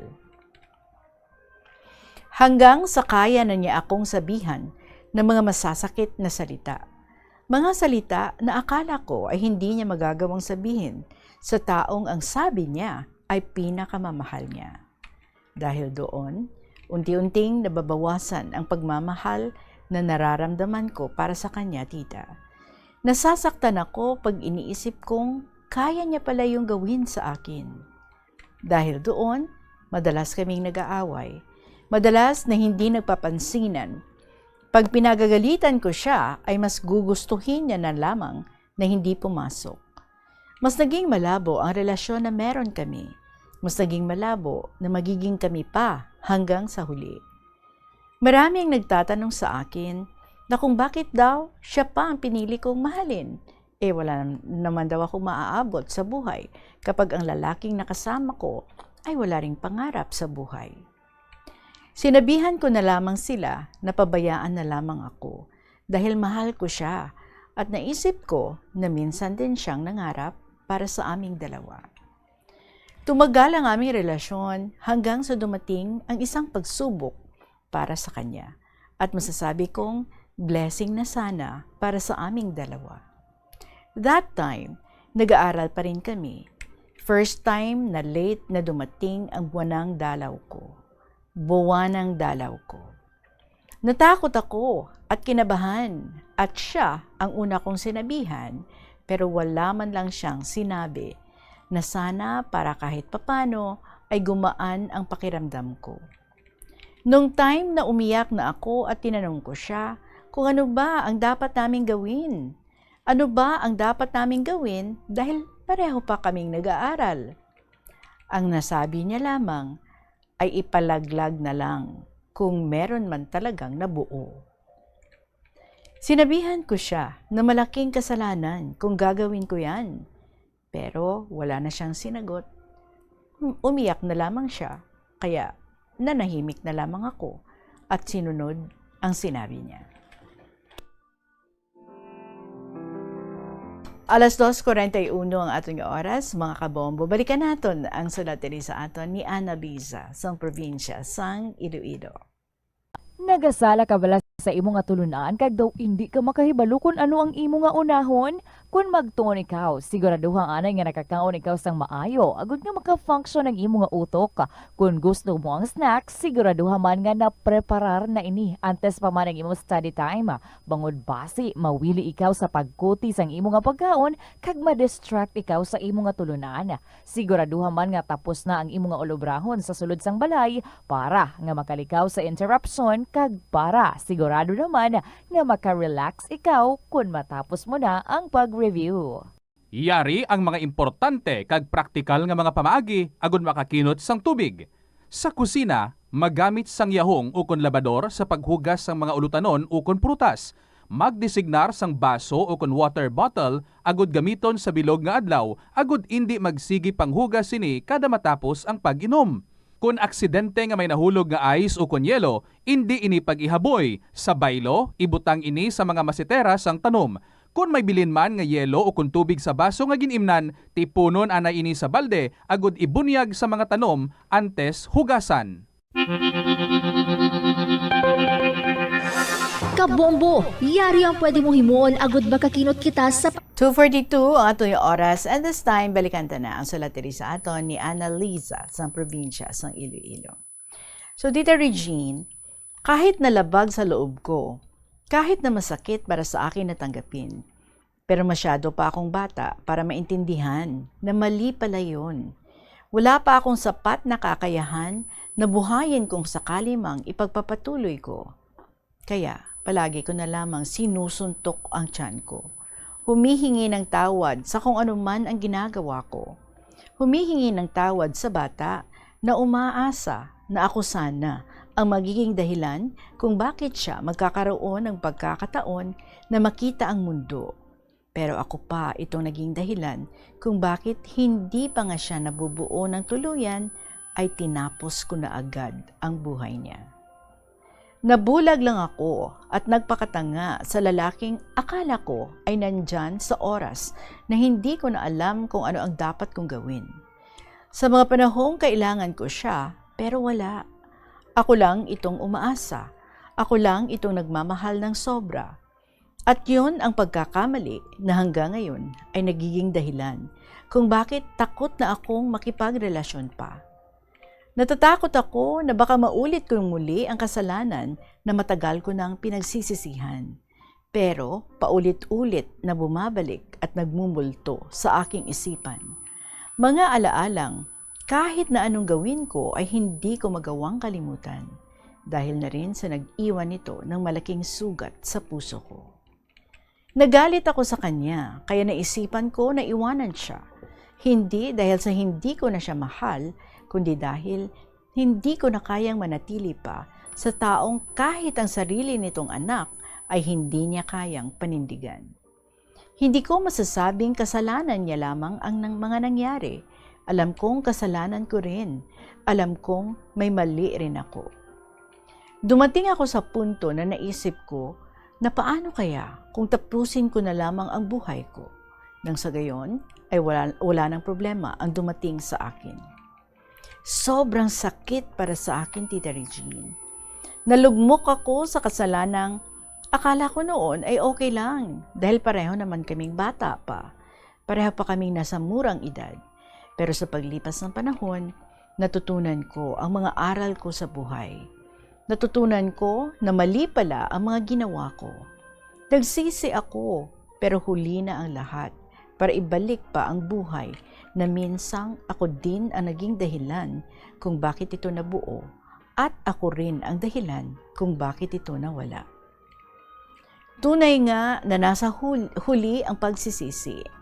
Kahit magsisi ka pa, ay hindi mo na maibabalik ang mga bagay na natapos at nagawa mo na. Maling pag-ibig sa maling tao at sa maling panahon at pagkakataon. Hindi naman natatapos ang aming araw na walang away. May mga pagkakataon na okay na sa amin na hindi magpansinan. Hanggang sa dumating ang araw ng aming graduation. Ang sabi ko ay okay na. Siguro tapos na ang obligasyon ko sa kanya dahil natupad na niya ang isa sa mga pangarap niya, ang makapagtapos ng pag-aaral. Dahil sa wala ng pasok, ay mas lalong palagi kaming nag-aaway. dahil minsan lamang kaming nagkikita. Maraming mga bagay at pagsubok ang dumating sa amin bago ako natauhan. Naisip ko na hindi talaga kami ang para sa isa't isa, na kahit mahal ko pa siya ay hindi na pwedeng ipagpatuloy pa. Dumating sa punto na tuluyan ko nang sinabi sa kanya na maghihiwalay na kami. Nagpasalamat ako sa lahat ng naitulong niya sa akin. Nagpasalamat ako sa lahat ng mga magagandang ginawa niya para sa akin. At the same time, humingi rin ako ng sorry sa mga bagay na sa tingin niya ay kasalanan ko. Humingi ako ng sorry sa mga nagawa kong kasalanan sa kanya. Pagkatapos kong sinabi yon, ay dinelete ko na ang Facebook account ko. Gumawa ulit ako ng bagong account para mas madali ko siyang makalimutan. Napansin ko ang pagbabago sa ugali ko. Napansin ko na nagbago na talaga ako nung panahong iniwan ko siya. Lumipas ang mga araw at linggo na hindi kami nag-uusap. Para sa akin ay okay na yun kaysa magtiis pa ako sa kanya. Mas okay nang wala siya kaysa manatili sa isang tao na nagiging dahilan kung bakit ka nahihirapan. Pero muli siyang humingi ng tawad sa akin. Bakit nga ba ang tanga ko at binalikan ko pa siya? Oo, Tita Regine, nagkabalikan nga kami. Masasabi ko na baka nagbago na siya, pero hindi nagtagal ang pagbabago na yun at bumalik rin siya sa dati niyang ugali. Akala siguro niya ay okay lang sa akin kahit ano pa ang gawin niya. Akala niya ay kaya ko siyang pagbigyan sa lahat ng gusto niya. Oo, mabait ako. Sumobra sa kabaitan na kahit na nasasaktan ko na ang sarili ko, ay mas pinipili ko pa rin intindihin siya. Ilang buwan lang ang pagbabalikan namin na yon. Muli ko siyang iniwan. Nakipag-break ako ulit sa kanya dahil sa rason na dinamay pati ang sakit at pamilya ko. Kasalanan ko nga ba kung bakit ako naging ganito? O talagang kabayaran na to sa kasalanang minsang kong ginawa dahil sa sobrang pagmamahal at pagtitiwala ko sa kanya, Tita Regine? Pagkatapos ng breakup naming yun, ay naghanap ako ng bago. Hindi dahil tuluyan ko na siyang pinalitan, kundi dahil para ipakita sa kanya na kaya kong maghanap at magmahal ng iba. Sinabi ko sa kanya na meron na akong iba. Hindi ko pa rin maintindihan kung bakit kahit hiniwalayan ko na, ay nasasaktan pa rin ako pag sinasaktan ko ang damdamin niya. Ang tanong na palaging pumapasok sa isip ko, ay ganun din kaya ang nararamdaman niya kapag nasasaktan niya ako? Doon ko nakita na okay lang pala sa kanya na maghanap ako ng iba, basta nabibigay ko pa rin ang gusto niya. Okay lang sa kanya kahit may iba. Ang tanong ko, ay tunay nga ba na minahal niya ako o sadyang ginamit lang para panakip butas sa nakaraang pag-ibig niya? Nang okay na sa kanya, binlock ko na siya. Tuluyan nang nawala ang pagmamahal at pagtitiwala na minsan kong naramdaman para sa kanya. Pinilit ko ang sarili ko na kalimutan siya, pati ang mga alaala naming dalawa. Ang lalaking pinalit ko sa kanya ay iniwan ko din. Hindi ko kayang gumamit at manakit ng damdamin ng iba para lang maipakita sa kanya na meron na akong iba. Okay na pala sa akin ang mag-isa. Okay na pala dahil walang problema. Ngayon ay nakalimutan ko na ang lalaking yun na minsan ding naging parte ng buhay ko noon, pero hindi ko makalimutan ang mga alaalang minsang naghubog ng aking pagkatao. Naghubog ng aking pagkatao. Isang pagkakamaling nagturo sa akin ng mga bagay na dapat kong matutunan. Isang pagkakamaling sana ay hindi ko na maulit pa.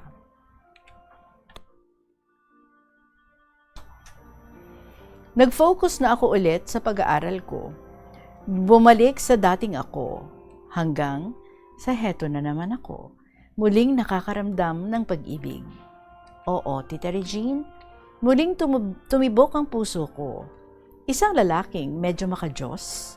Masasabi kong mabait siya dahil sa mga pinapakita niya, pero hindi na ako umaasang magugustuhan din niya. Hanggang sa umami na rin siya sa akin na may gusto rin siya. Pinayagan ko po siya na manligaw sa akin dahil alam ko ay handa na akong muling sumubok sa isang relasyon. Nang nakilala ko na siya ng tuluyan, ay na-realize ko na lamang na hindi niya pala ako deserve. Kahit mahal ko pa siya, ay tatanggapin ko na lamang na hindi ako ang babaeng dapat para sa kanya. Kahit mahal ko siya, ay hindi talaga siya pwedeng maging akin. Pinatigil ko siya sa panliligaw sa akin, Tita Regine. Ayokong maging selfish. Ayokong sarili ko na lamang ang iniisip ko. Ayoko siyang masaktan. Alam ko na hindi niya ako matatanggap kapag nalaman niya lahat tungkol sa nakaraan ko, lalo na tungkol sa pagkakamaling nagawa ko. Wala akong magagawa kundi hahayaan na lamang siya na magmahal at kumilala ng iba kaysa manatili sa tulad kong makasalanan. Nasaktan ako, muli kong naramdaman ang sakit na kahit na hindi naging kami, ay parang nawala sa akin ang taong pinakamamahal ko. Magiging masaya na lamang ako pag nakita ko siyang may minamahal ng iba at alam kong mas karapat-dapat siya doon. Tunay ngang napakabulag ng pag-ibig. Bakit nga ba tayo nakakaramdam ng pagmamahal? Bakit nga ba tayo umiibig? Para ba matuto tayo ng mga aral sa buhay? Sa kwento ng pag-ibig ko, napakarami kong natutunan. Hindi lahat ng nagbibigay at nagmamahal ng sobra ay masusuklian rin ng sobra. Hindi mo kailangang gumamit ng ibang tao para lang malimutan ang isa pa. At ang nakaraan ay siyang magiging dahilan kung bakit hindi ka na magiging karapat-dapat pang mahalin at magmahal muli. Gusto na lamang maging manhid. Gusto kong malimutan ang lahat ng mga alaalang paulit-ulit na bumabalik sa aking isipan. Hanggang ngayon, Tita Regine, ay minumulto pa rin ako ng nakaraang pagkakamali ko. Mga what ifs na pumapasok sa utak ko. Ang anak na sana'y kasama ko na ngayon. Nagsisi ako pero huli na ang lahat. Gagawin ko na lamang inspirasyon ang batang minsan nabuo sa sinapupunan ko. Gagawin ko na lamang siyang inspirasyon para magpatuloy sa buhay. Alam kong darating ang araw na tuluyan ko na siyang makakasama. Sana sa pagdating ng araw na yon ay napatawad na niya ako. Sana ay napatawad na niya ang kanyang ina na siyang dahilan kung bakit hindi niya nakita ang mundo. Hanggang ngayon ay sinisisi ko pa rin ang sarili ko. Tinatanong kung ano nga ba talaga ang halaga ko sa mundo. Ilang lalaki pa ba ang darating sa buhay ko para magturo sa akin ng mga aral na dapat kong matutunan? Ilan pa ang kailangang masaktan? Ito na ang huling pagbalik ko sa mga alaala ng mga pinagdaanan ko. Pag-ibig na sana'y hindi ko na maramdaman pang muli. Maraming salamat sa pagbasa ng sulat kong ito, Tita Regine. God bless you sa inyo at sa kahapon lamang program. Ang nagmamahal, Annalisa.